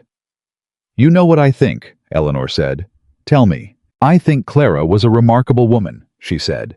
"And I think grief as large as yours is only possible because love was that large first. And I think—" She stopped, looked at the tomatoes on the windowsill. "I think the right response to that kind of love isn't to seal the house against everything that comes after. I think the right response is to keep living in a way she would have recognized, in a way she would have respected." Thomas was very still. "She would have fixed the fence posts," Eleanor said. He made the sound again, the one that was almost a laugh, the real one, rough and startled, and entirely his. "She would have fixed them herself and then been irritated that it needed doing." "Yes," Eleanor said. "That's what I thought." She met his eyes. "Keep living, Thomas." She would have wanted that. He looked at her for a long moment. "Stay," he said. Quiet, direct. The word he'd said before, but different now, fuller, more honest, carrying more of its own weight. "Not for the accounts. Not because you don't have anywhere else to go. Stay because you want to." Eleanor held his gaze. "Ask me again when this is settled," she said. "When Carter's finished and the ranch is secure and you know what you actually want, rather than what the crisis is making you feel." "Eleanor, I'm serious," she said. "I'm not saying no. I'm saying ask me when the dust has settled, because I want your answer to be yours, not the situation's." Thomas looked at her with the expression of a man who had just been outmaneuvered in the most tender way possible and knew it. "You are the most frustratingly reasonable person I have ever met," he said. "Thank you," Eleanor said. "That is the best thing anyone has said to me in years." Reeves' telegraph arrived on the morning of the 5th day. Eleanor read it before Thomas was awake, standing at the ranch gate in the early light with the boy from the telegraph office, who had ridden out specially because the message was marked urgent. She read it twice. Then she walked to the house, went up the back stairs, knocked on Thomas's door the first time she had ever knocked on it, and said through the wood, "Get up, Reeve found it." She heard him move, heard his boots. The door opened, and he was dressed except for his jacket, his hair not yet settled for the day, looking at her with the alert, braced expression she'd come to recognize as his version of hope held carefully in check. She handed him the telegraph paper. He read it. She watched his face. The water rights registration existed. Filed in 1874 by Thomas's father, Robert Hayes, with the Territorial Office of Land and Water Resources in Cheyenne. Document number 0092. Reeve had found it in the original filing ledgers, a handwritten entry, properly witnessed, properly dated. The registration had never lapsed. It had simply never been indexed in the secondary records that Carter's lawyer had searched, because the indexing of the 1874 filings had been incomplete, a known administrative gap that the Territorial Office had been slowly correcting since 1881. Carter's lawyer had searched the index. Reeve had searched the original ledgers. Thomas lowered the paper. "It exists," he said. "It always existed," Eleanor said. Carter's lawyer knew about the indexing gap. He was betting you wouldn't know to look in the original ledgers. She looked at Thomas steadily. "He built his entire case on the assumption that you were alone and uninformed and wouldn't know where to look." Thomas said nothing for a moment. He looked at the telegraph paper with the expression of a man absorbing something that was not just relief, but revelation. The understanding that he had been targeted not because he was vulnerable, but because he had appeared to be. And the thing that had made him appear vulnerable was the very grief and isolation that Carter had been watching and calculating from across the fence line for 4 years. "He watched me fall apart," Thomas said, "and then he planned around it." "Yes," Eleanor said. "He knew about Clara. He knew about the closed-up house and the neglected accounts and the 4 years of me not paying close enough attention to my own land." Thomas looked up. "He's been planning this since she died." "I believe so." "That's—" He stopped. His jaw was tight. "That is the most contemptible thing I have heard in my life." "It is," Eleanor agreed. "And Reeve can prove it." The timeline of Carter's legal filings starting from shortly after Clara's death, combined with the fact that his lawyer searched the index, but not the original ledgers, which any competent attorney would have done unless he already knew what was and wasn't there. "Reeve says we have grounds for a formal complaint to the Territorial Bar." She paused. "And something else." Thomas looked at her sharply. "What?" "Reeve says the indexing gap itself. The incomplete indexing of the 1874 water registrations may affect other ranchers in this county. If Carter's lawyer knew about the gap and has been using it to challenge other water rights, this isn't just about Hayes Ranch." She met Thomas's eyes. This could be a pattern. The silence that followed was the specific silence of something getting larger. "Other ranchers," Thomas said slowly. "Reeve doesn't know yet. He's looking into it." She paused. "But if Carter has been doing this to other families, targeting people who appear isolated, searching incomplete records for vulnerabilities, filing claims they can't afford to fight, then we're not the only ones who need to know about the 1874 ledgers," Thomas said. "No," Eleanor said. "We're not." Thomas looked at the telegraph paper one more time. Then he set it on the table with the same careful deliberateness he used for all important documents. Now a habit he'd developed over the past 3 weeks, without her ever asking him, to one of those small absorbed behaviors that meant someone was changing from the inside. "I need to ride to the Alderman place," he said, "and the Brennan homestead south of town, and the Kowalski family out on the eastern road." He was already reaching for his jacket. "If Carter's been running the same scheme on other land—" "I'll write letters," Eleanor said, "to each of them, with the document number for the 1874 registrations and instructions on what to ask Reeve to search." She was already at the desk. "Thomas." He stopped. "Take someone with you," she said. "Don't ride to Carter's neighbors alone. Take one of your hands." He looked at her. "You think Carter would?" "I think a man who has been planning this for 4 years doesn't stop because one piece of his plan failed," Eleanor said. "Take someone." He looked at her for a moment, with the expression, the specific Thomas Hayes expression, of being surprised by someone who had just thought of something he should have thought of himself. Then he nodded, put his hat on, and went out. Eleanor sat down at the desk and began writing. She wrote 3 letters. One to the Alderman family, one to the Brennans, one to the Kowalskis. Each letter explained the indexing gap, the document number, to search the name of Reeves' office in Cheyenne, and what the original water rights registration would prove. Each letter also said with as much plainness as she could manage, "Carter's lawyer may have used this same gap against you. You are not alone in this. Please contact us." She was sealing the 3rd envelope when Thomas came back, and he came back fast, the particular speed of a man returning with information he needs to share. "Alderman," he said, pulling his hat off. "Old Jim Alderman. He's been fighting a water rights dispute with Carter for 8 months. He took a loan against the ranch to pay his lawyer because he couldn't afford the fight otherwise." Eleanor's pen stopped. "His lawyer told him the water registration couldn't be found," Thomas said. "Told him he might have to settle." He looked at her. "His lawyer, Eleanor. Carter's lawyer. Carter's lawyer told Alderman's lawyer that the registration couldn't be found." The full shape of it arrived in Eleanor's mind all at once, not like a surprise because she had been forming the edges of it for days, but like the last piece of a picture sliding into place. The resolution was brutal in its clarity. "Carter has been bribing lawyers," she said, "or placing them, or using connections to ensure that the ranchers he targets get legal counsel that reports back to him." She set the envelope down. "That's not opportunism. That's a system." "That's fraud," Thomas said. His voice was very quiet and very hard.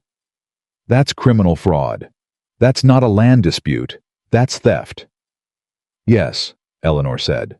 Thomas stood in the middle of the kitchen with his hat in his hands and the controlled fury of a man who had been raised to believe that a man's land was the foundation of his dignity and everything built on it, and who had just understood that someone had been systematically dismantling that foundation for people across this entire county. "I need to go to Gerald Carmichael," he said. Eleanor looked up. "The bank. Gerald knows every rancher in this county and their financial situation. If Carter has been targeting families under financial stress..." He stopped. "Gerald will know who's at risk, and Gerald..." He stopped again. Something complicated moved across his face. "Gerald plays cards with Carter on Thursdays," Eleanor said. "Yes," Thomas said. "And Gerald sent a letter to this ranch 8 months ago about a misfiled tax payment and then never followed up." He met Eleanor's eyes. "I want to know if that was carelessness or something else." The question landed between them with all its weight. Eleanor held his gaze. "Do you trust Gerald Carmichael?" "I trusted him," Thomas said. "I don't know what I trust right now." He ran a hand over his face. "Doris would never. She's difficult, but she's honest. She is genuinely honest. But Gerald and Carter, they've been close for years. And if Gerald knew about the indexing gap..." "Then the letter about the misfiled tax payment was not carelessness," Eleanor said. "Then it was a warning shot," Thomas said. "A way of showing Carter that Hayes Ranch was financially vulnerable, giving him the signal to move." They looked at each other across the kitchen. "We need Reeve here," Eleanor said. "Not just letters and telegraphs. We need him in Coldwater in person with the original ledger documents before we confront anyone." She picked up her pen. "Let me write him today. I'll ask him to come this week if he can." "He'll charge for the travel," Thomas said. "He'll charge less than a land settlement would cost," Eleanor said. She had already started writing. Thomas sat down. He was quiet for a long moment.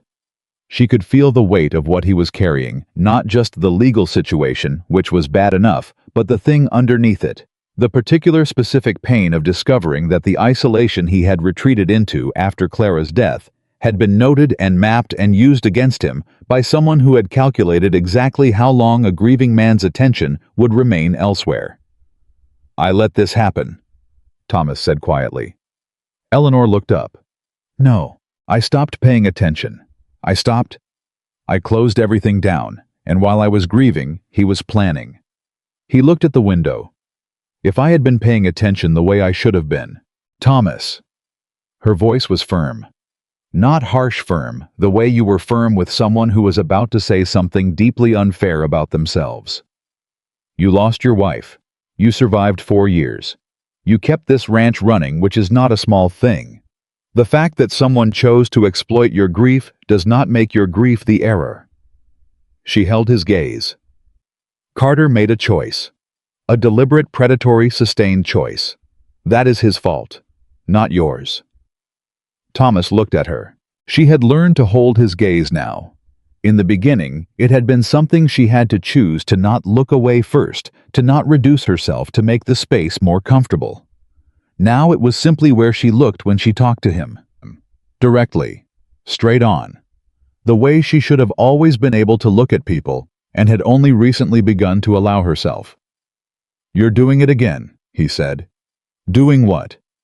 Saying the thing I needed to hear before I knew I needed to hear it. Eleanor looked back at the letter. I'm saying what's true, she said. That's all I ever do. Oh, Thomas said. That's why it works. Reeve arrived on a Wednesday 4 days after Eleanor's urgent letter, which meant he had left Cheyenne within 48 hours of receiving it, which meant he understood the situation's urgency more than he had let on in his telegraphs. How was a small, precise man of about 60, with the particular stillness of someone who had spent decades watching other people's crises, and had developed the professional composure of a person who understood that urgency was best managed by remaining very calm at its center. He arrived with a leather document case that Eleanor suspected weighed close to 20 pounds, and the expression of a man who had been doing this long enough to reserve judgment until he'd seen everything. He shook Thomas's hand at the door. Then he looked at Eleanor. Miss Whitfield, he said. The letter you wrote was exceptionally clear, better than most legal correspondence I receive. I've had practice being precise, Eleanor said. So I gathered. He came inside, set the case on the table. I've brought the original 1874 ledger page, a certified copy, prepared by the Territorial Office archivist this morning before I left. I also have a deposition from the archivist regarding the indexing gap and its extent. He looked at Thomas. The gap, Mr. Hayes, affects 31 water rights registrations filed between 1873 and 1876, all of them in this county. The kitchen went very still. 31, Eleanor said. All from this county, Reeve confirmed. Which is not a statistical coincidence. The original registrations were correctly filed and correctly kept. The incomplete indexing was a specific failure of the secondary index completed in 1879, and the 1879 index was compiled under a contract awarded to a private firm. He looked between them. A firm that was majority-owned at the time of the contract by a man named Harlan Webb. Thomas said, Who is Harlan Webb? I was William Carter's father-in-law, Reeve said. He died in 1882, but the firm still exists, and the man who currently manages it on behalf of Carter's wife as a beneficiary of Webb's estate. The silence that followed was not the silence of surprise. It was the silence of a picture completing itself entirely. Carter's family firm created the indexing gap, Eleanor said. I believe so, Reeve said. I cannot prove intent without a court proceeding. But the documentary evidence of ownership, combined with the systematic nature of the incomplete indexing. 31 registrations, all in one county, all from the same 4-year window, is sufficient basis for a formal investigation by the Territorial Attorney General's office. Thomas stood up, sat down, stood up again. This isn't just about my land. No, Reeve said. This is a 15-year scheme, Mr. Hayes. Carter's family created a legal vulnerability in the records, waited for families to weaken, whether through financial stress, death, illness, poor seasons, and then exploited the gap they had built. He paused. Your wife's death appears from the timing of Carter's first legal filings to have been the event that made Hayes Ranch a target. Thomas's chair scraped back from the table. Eleanor put her hand on his arm without thinking. Just her hand on his arm. A steadying touch, the kind that said, I'm here without saying anything." He didn't pull away. He stood there for a moment with Eleanor's hand on his arm, and Reeve waiting with professional patience. And he breathed, and he came back from wherever he had gone, and he sat back down. "What do we do?" he said. It was not a question. It was the sound of a man choosing action over fury because someone next to him was steady enough to make that choice possible. "You file a formal statement with the Territorial Attorney General's office," Reeve said. "You provide the certified copy of the 1874 registration. I have already drafted the complaint. I simply need your signature and Miss Whitfield's witness." He opened the leather case. "And then you contact every one of the 31 registered water rights holders in this county whose registration appears in the 1874 through 1876 ledgers, and you tell them what you found." Eleanor was already thinking about the letters. The names Reeve would need to give her. The precise language. The correct order of information so that frightened people could understand quickly what was happening and what to do. "How long does the Attorney General investigation take?" she asked. "Months likely," Reeve said. "But the formal complaint once filed creates a legal stay on any pending disputes connected to the indexing gap, which means Carter's current filing against your water rights dies," Thomas said. "Is stayed pending investigation," Reeve said with the precision of a man who preferred accurate language to satisfying language. "Which in practical terms means Carter cannot take action against Hayes Ranch during the investigation period." Thomas looked at Eleanor. She looked back. "We need a name for each of those 31 registrations," she said to Reeve. "I have them," Reeve said, and pulled a typed sheet from the case. "I anticipated you'd want to contact them." Eleanor took the sheet, read the names, recognized 3. She knew the Aldermans, a family called Pierce she'd heard Thomas mention, and the Kowalski name from the Eastern Road. 28 others she didn't know yet. She would know them. She would write every letter herself. "The complaint document," she said to Reeve. "Where do I sign as witness?" Reeve looked at her with what might in a less restrained man have been a smile. "Page 4, he said. "Lower left." She signed. Thomas signed, and Reeve blotted the ink and returned the papers to the leather case with the careful, unhurried motion of a man who had just secured something important. Outside, the Wyoming summer was at its peak, the kind of afternoon that turned the light gold and long and made everything look like it had been waiting to be exactly what it was. Eleanor could hear Thomas's horses in the pasture. She could hear faintly the water in the South Creek that Carter had spent 15 years trying to steal. She thought about the tin box under the back room shelf with Clara's handwriting on every receipt.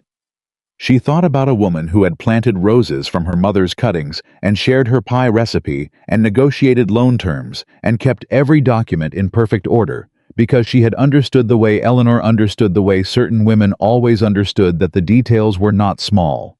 The details were everything. The details were the difference between a ranch that survived and one that didn't. She thought about 31 families who did not yet know what she knew, and she picked up her pen and she started writing the first letter. Thomas watched her for a moment from across the table. Reeve was reviewing the complaint document one final time. The kitchen was full of the particular busy silence of important work, being done by people who understood its importance. Thomas reached across the table and set his hand over Eleanor's very briefly. Not stopping her, not interrupting the letter. Just for a moment, his hand over hers. She did not look up, but she felt it, and she kept writing. The letters went out on a Thursday. Eleanor had written all 28 of them by hand, working through 2 nights with a lamp and a pot of coffee that Thomas refilled without being asked, sitting across from her in the kind of silence that had long since stopped being uncomfortable and become instead something she would have difficulty describing to anyone who hadn't experienced it. The silence of 2 people who no longer needed words to fill the space between them, because the space itself had become a kind of home. Reeve left for Cheyenne on Friday morning with the signed complaint and a certified copy of the 1874 ledger page, and the deposition from the territorial archivist and his parting words to Eleanor, delivered at the ranch gate with Thomas standing beside her, were precise and unembellished in the way of everything Aldous Reeve said. "Miss Whitfield," he said. "In 40 years of practice, I have met perhaps a dozen people who could have identified what you identified in the time you identified it with the resources you had available. He picked up his reins. Thomas, you are a fortunate man." He did not wait for a response. He rode out. Thomas looked at Eleanor. Eleanor looked at the road. "He's not wrong," Thomas said. "He's a careful man," Eleanor said. "He doesn't say things he doesn't mean." "No," Thomas agreed. "He doesn't." He looked at her sidelong with the expression she had catalogued so many times, now that she could read it, the way she read ledger columns, the careful, deliberate expression of a man choosing his moment. "Eleanor." "Not yet," she said. "You don't know what I was going to say." "You were going to ask me again," she said. "And I told you to ask me when the dust settled." "The dust hasn't settled. Reeve is in Cheyenne. The complaint hasn't been filed. The 28 families haven't responded."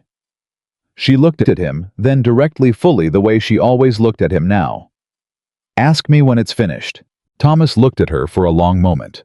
Then he put his hat back on and went to check the south fence line, and Eleanor went inside to start the breakfast, and the morning moved forward, the way mornings did on a working ranch, without ceremony, without pause, with the plain and steady momentum of a life that had things to do.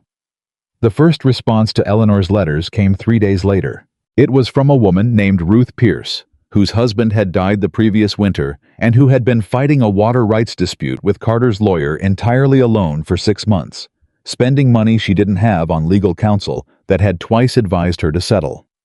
Ruth's letter was 2 pages handwritten in the tight, controlled script of a woman who was holding herself very carefully together. The last paragraph said, "I did not know there was anyone else. I thought I was the only one he was doing this to. I thought it was something I had done wrong." Eleanor read that paragraph 3 times. Then she set the letter down, went to the back room, sat on the floor next to the blue tin box with Clara's handwriting on it, and allowed herself 2 full minutes of the kind of emotion she did not permit in public. Then she got up, went back to the kitchen, and wrote Ruth Pierce a response that was 4 pages long and contained every piece of information Ruth needed to contact Reeve's office, file her own statement, and understand that she had done nothing wrong, and that the system that had been used against her was not the law. It was a crime being committed with legal language, and it was about to be answered. Thomas found her still writing at noon. He read what was on the paper over her shoulder, which he had started doing sometime in the 3rd week without either of them remarking on it. The way you stopped remarking on things that had simply become normal. "Ruth Pierce," he said. "Her husband was one of the first ranchers in this valley. Good man. He died hard." He paused. "She has 2 sons still on the property. She needs Reeve to file for her," Eleanor said. "And she needs someone to tell her that the reason her lawyers kept advising her to settle is that Carter had likely reached them through the same channels he used to compromise Alderman's counsel." She looked up at Thomas. "Can you ride out there in person? I think she needs to hear it from someone she knows, not just a letter." Thomas had his hat on before she finished the sentence. He came back that evening with Ruth Pierce's signed statement and the information that 3 of the neighboring families Ruth knew had been contacted by Carter's lawyer in the past year about water rights they believed were secure. "It's bigger than 31, Eleanor said. "Ruth thinks it may be as many as 50, Thomas said. "Some of the older registrations pre-1873 may have a different vulnerability, a different gap in a different index." He set the statements on the table. "Reeve needs to know." Eleanor was already writing the telegraph. What followed was the busiest 3 weeks of Eleanor Whitfield's life, which was saying something considerable, given the 3 weeks that had preceded them. Reeve filed the formal complaint with the Territorial Attorney General on a Monday. By Wednesday, the Attorney General's office had issued a stay on all pending water rights disputes in the county. Pending investigation, 43 cases in total, which was 12 more than the 31. Eleanor and Reeve had identified, which meant the scheme was indeed broader than the 1874 ledgers had revealed. By Friday, 2 of Carter's lawyers, not the Cheyenne attorney, but 2 county-level attorneys who had been directing ranchers toward settlements, had received formal notices from the territorial bar. The news moved through Coldwater, the way news moved in small towns, faster than any horse carried by voices and expressions, and the particular electric quality of a community. Understanding that something large was happening and had been happening for a long time without most of them knowing. Gerald Carmichael came to the ranch on a Saturday morning. He came alone without Doris.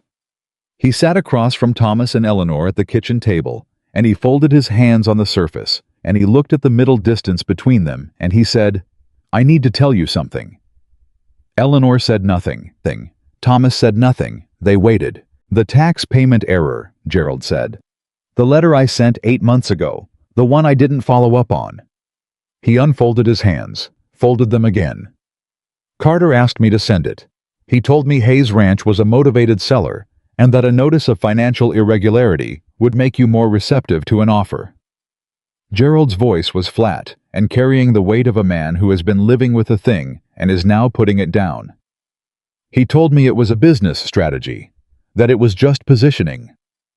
He looked at Thomas directly. "I didn't know what he was doing to the other ranchers. I didn't know about the index. I thought it was a negotiation tactic, and I should have known better, and I am telling you now because Doris—" He stopped. His voice had changed slightly. "Doris told me that if I didn't come here and tell you myself she would. And she would have been right to." The kitchen was very still. Thomas looked at Gerald Carmichael for a long time. Long enough that Eleanor could see Gerald's composure, developing the small fractures of a man who understood that he deserved whatever was about to come and was prepared to receive it. "Did you tell Carter about the property documents?" Thomas said. "About the land grant or the water registration?" "No," Gerald said. "I only knew about the tax error. That was the extent of it." "Did you tell him about Clara?" Thomas said. Something happened to Gerald's face, a specific kind of pain. "He already knew about Clara," Gerald said very quietly. "He brought her up himself. He said a man who had lost that much might want to simplify his holdings." His jaw tightened. "I told him I didn't think that was the right way to characterize it. That's when I knew the card evenings should stop." He looked at the table. "I stopped them 6 months ago. Too late, I know that." Thomas was quiet for a moment. Then he said, "Gerald, I need you to make a formal statement to Reeves' office. Everything Carter said to you, every conversation, every date you can remember." Gerald looked up. "That'll put me in the investigation." "Yes," Thomas said. "It will. I could lose my position at the bank." "You might," Thomas said. "Or you might be the piece of testimony that proves Carter's coordination of the whole scheme." He held Gerald's gaze. "You have to decide what kind of man you want to have been when this is over." The silence between them was the kind that contained a genuine decision being made. Gerald unfolded his hands, placed them flat on the table, and said, "I'll write to Reeve today," after he left. Thomas sat at the table for a long moment and didn't say anything. Eleanor could feel what was moving through him. The complexity of a betrayal that was also in some part a confession by someone trying to correct themselves, and the difficulty of deciding what to do with that combination. "He didn't know the full extent of it," Eleanor said. "No," Thomas agreed. "But he knew enough." "Yes," Eleanor said. "He did." She paused. "His statement could be critical, Thomas. Whatever else he did, his cooperation now." "I know," Thomas said. "I know." He was quiet for another moment. Then, Clara liked Doris, but she never entirely trusted Gerald. She used to say he was a man who wanted to be good, but found being comfortable easier. He looked at the window. She was usually right about people. "She was," Eleanor said. Thomas turned to look at her. "You know," he said, "you two would have argued constantly." Eleanor raised an eyebrow. "Is that a criticism?" "It's a compliment," Thomas said. She only argued with people she respected. Something warm moved through Eleanor's chest. She looked back at her papers. "I'm going to take that as the highest praise I've received in Wyoming," she said. "It might be," Thomas said. And for the first time in a long time, Eleanor heard the full thing in his voice. The grief still there, still real, still his, but underneath it, or alongside it, something else. Something that was not moving to replace the grief, but had found its own space beside it. Something that sounded unmistakably like a man who had come back to himself. The Territorial Attorney General's formal findings arrived in Coldwater on a Tuesday in September, 6 weeks after Reeve had filed the original complaint delivered by a territorial marshal, who also carried arrest warrants for Carter's Cheyenne attorney, and the 2 county-level lawyers who had been redirecting settlers toward settlements. William Carter himself was served with a civil fraud complaint the same morning. Eleanor was in the kitchen garden when Thomas came out to tell her. The tomatoes were fully in now, more than she had expected from a 3-week start in July, and she had been tying back the vines the way her mother had shown her when she was a girl in Georgia, a practical task that let her hands work while her mind went wherever it needed to go. Thomas came out and stood at the garden edge and said, "It's done." Eleanor straightened up and looked at him. "The warrants were served this morning," he said. "The civil complaint against Carter has been filed. Reeves says the fraud case is strong enough that Carter's attorneys in Cheyenne are already discussing terms." He paused. "Ruth Pierce's water rights are confirmed. The aldermen's are confirmed. Every one of the 43 stayed cases will be reviewed, and the registrations will be confirmed if they're in the original ledgers." He looked at Eleanor. "It's done." Eleanor looked at the tomato vines in her hands. She thought about a Monday morning in July when she had stepped off a train in Wyoming with $42 and 1 suitcase, and the particular quality of fury that came from a person who had been dismissed one too many times and had decided quietly and permanently that she was done accepting it.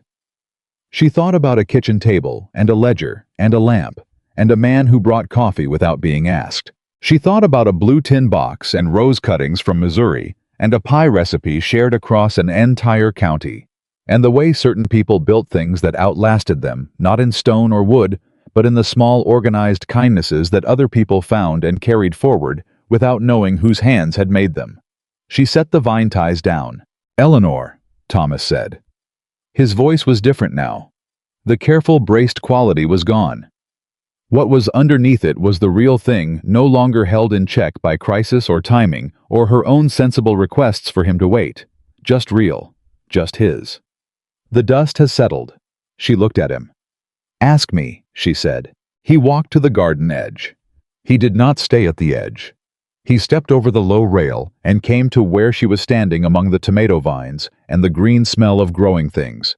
And he stood close enough that she could see the exact expression on his face. The one she had no name for, yet, the one she had been cataloging since the first night, the one she now understood, was simply Thomas Hayes, looking at someone he loved. "Stay," he said.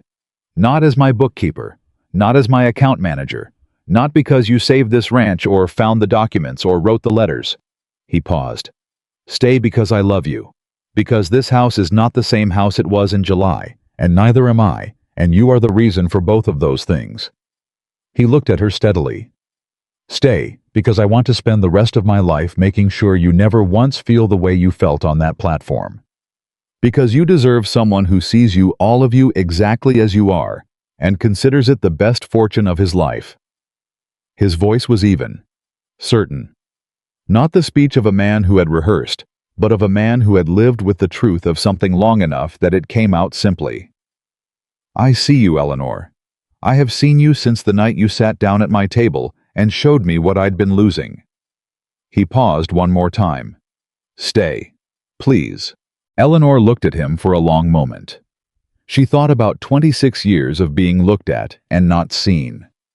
Of rooms she had walked into and immediately understood that the verdict had already been delivered before she opened her mouth. Of a life spent being excellent at everything she was allowed to do and shut out of everything she wasn't, and the particular weariness of that, the bone-deep, patient, persistent exhaustion of being underestimated by everyone you met.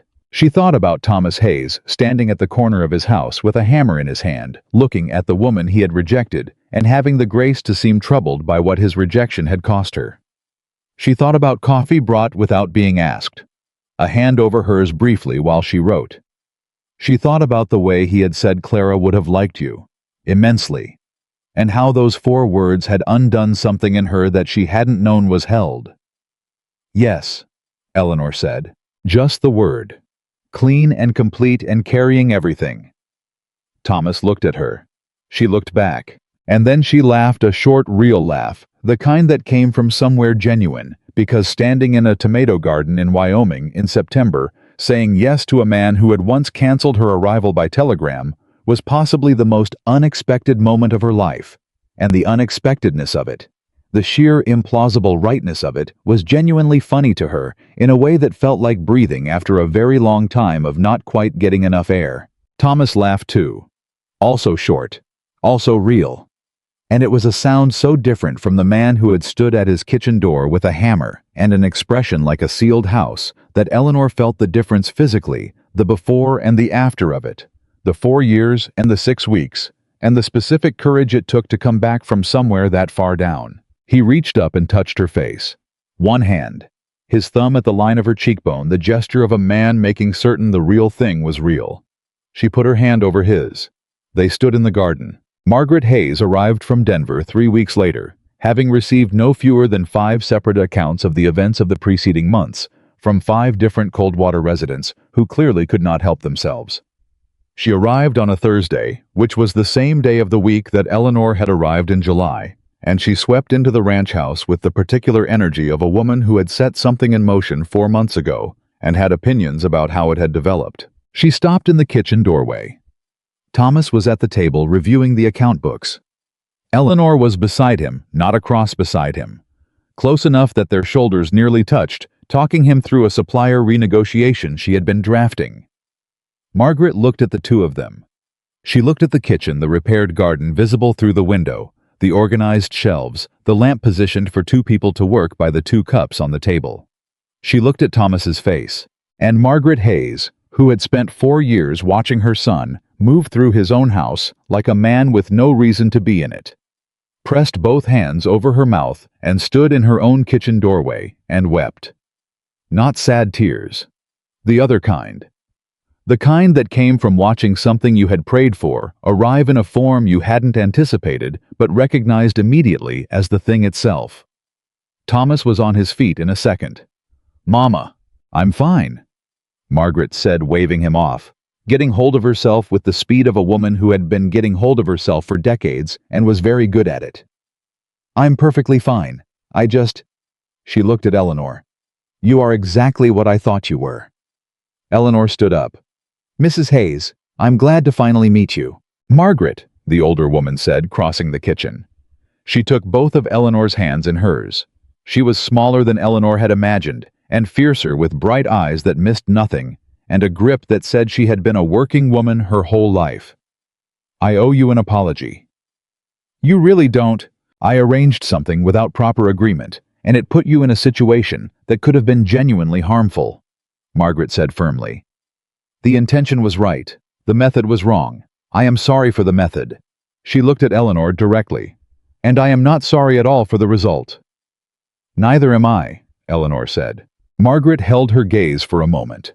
Then she squeezed her hands and released them, and looked at Thomas with the expression of a mother who has been worried for a very long time and is now finally not worried. "You look like yourself again," she said. Thomas crossed the kitchen and put his arms around his mother without saying anything, because some things were past the reach of words, and Margaret Hayes held her son and looked over his shoulder at Eleanor with eyes that were dry again and very certain. "Welcome home," she said, directly to Eleanor. Not to the room, not to the general situation. To Eleanor specifically, with all the weight of what home meant in a place that had been closed for 4 years and was now unmistakably open. Eleanor felt the word land in the center of her chest and take root.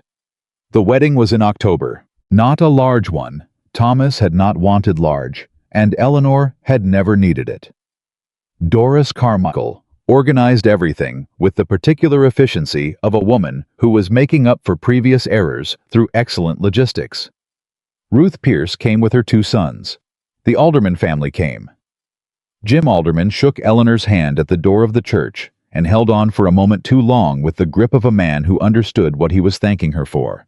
He didn't say it. He didn't need to. The territorial investigation into Carter's scheme was still ongoing. Gerald Carmichael's testimony had proven as critical as Thomas had predicted, and the civil fraud case against Carter himself was moving toward a resolution that Reeve described in characteristically restrained language as highly favorable for the impacted parties. Ruth Pierce had already received a formal acknowledgement of her water rights. The Alderman water dispute was resolved. 12 other families had received the same. Eleanor stood at the front of the church in a dress that Doris Carmichael had helped her alter, and that fit her exactly as she was, Not smaller than she was, not managed or minimized, but exactly her in dark blue, with a high collar and a full skirt that moved when she walked. And she looked at Thomas waiting for her at the front, and Thomas looked at her, and the entire small crowded church fell away to the specific clarity of two people who had found each other through an improbable series of events, and had chosen each other deliberately and intended to keep doing so. Margaret Hayes sat in the front pew and held a handkerchief she didn't use. Eleanor walked to him without hesitation. What came after was not perfect. No life was perfect. The Carter investigation would take another year to fully resolve. There would be hard seasons and dry summers and disputes and difficulties and all the ordinary unromantic labor of keeping a ranch alive and a marriage real. Thomas would still wake some mornings carrying Clara's absence, the way weather carries memory quietly, persistently, as part of its nature, rather than something to be cured. Eleanor would still walk into rooms and encounter people whose first calculation about her was wrong, and she would still feel the old familiar weight of it before she decided, as she always decided, to keep walking. But Eleanor Hayes, the name fitting her, the way the dress fit her exactly, would manage the books and expand the garden and write letters and negotiate supplier contracts and know every document in every tin box on every shelf in that house. She would sit at the kitchen table after supper with the lamp lit for two, and she would know without question, without needing it, confirmed that the person across the table saw her, all of her, exactly as she was, and considered it the best fortune of his life. The woman who had sat alone on a wooden bench at Coldwater Station, with $42 and one suitcase, holding a letter that had promised her a new beginning, had not found the beginning she was promised. She had found something better. She had found a life she had built herself with her own hands and her own mind, and the particular fury of a woman who had been underestimated once too often, and had decided quietly and permanently that the underestimating was over. Eleanor Whitfield had arrived in Wyoming unwanted. Eleanor Hayes had become the heart of everything that mattered, and that every hard-won, improbable, magnificent inch of it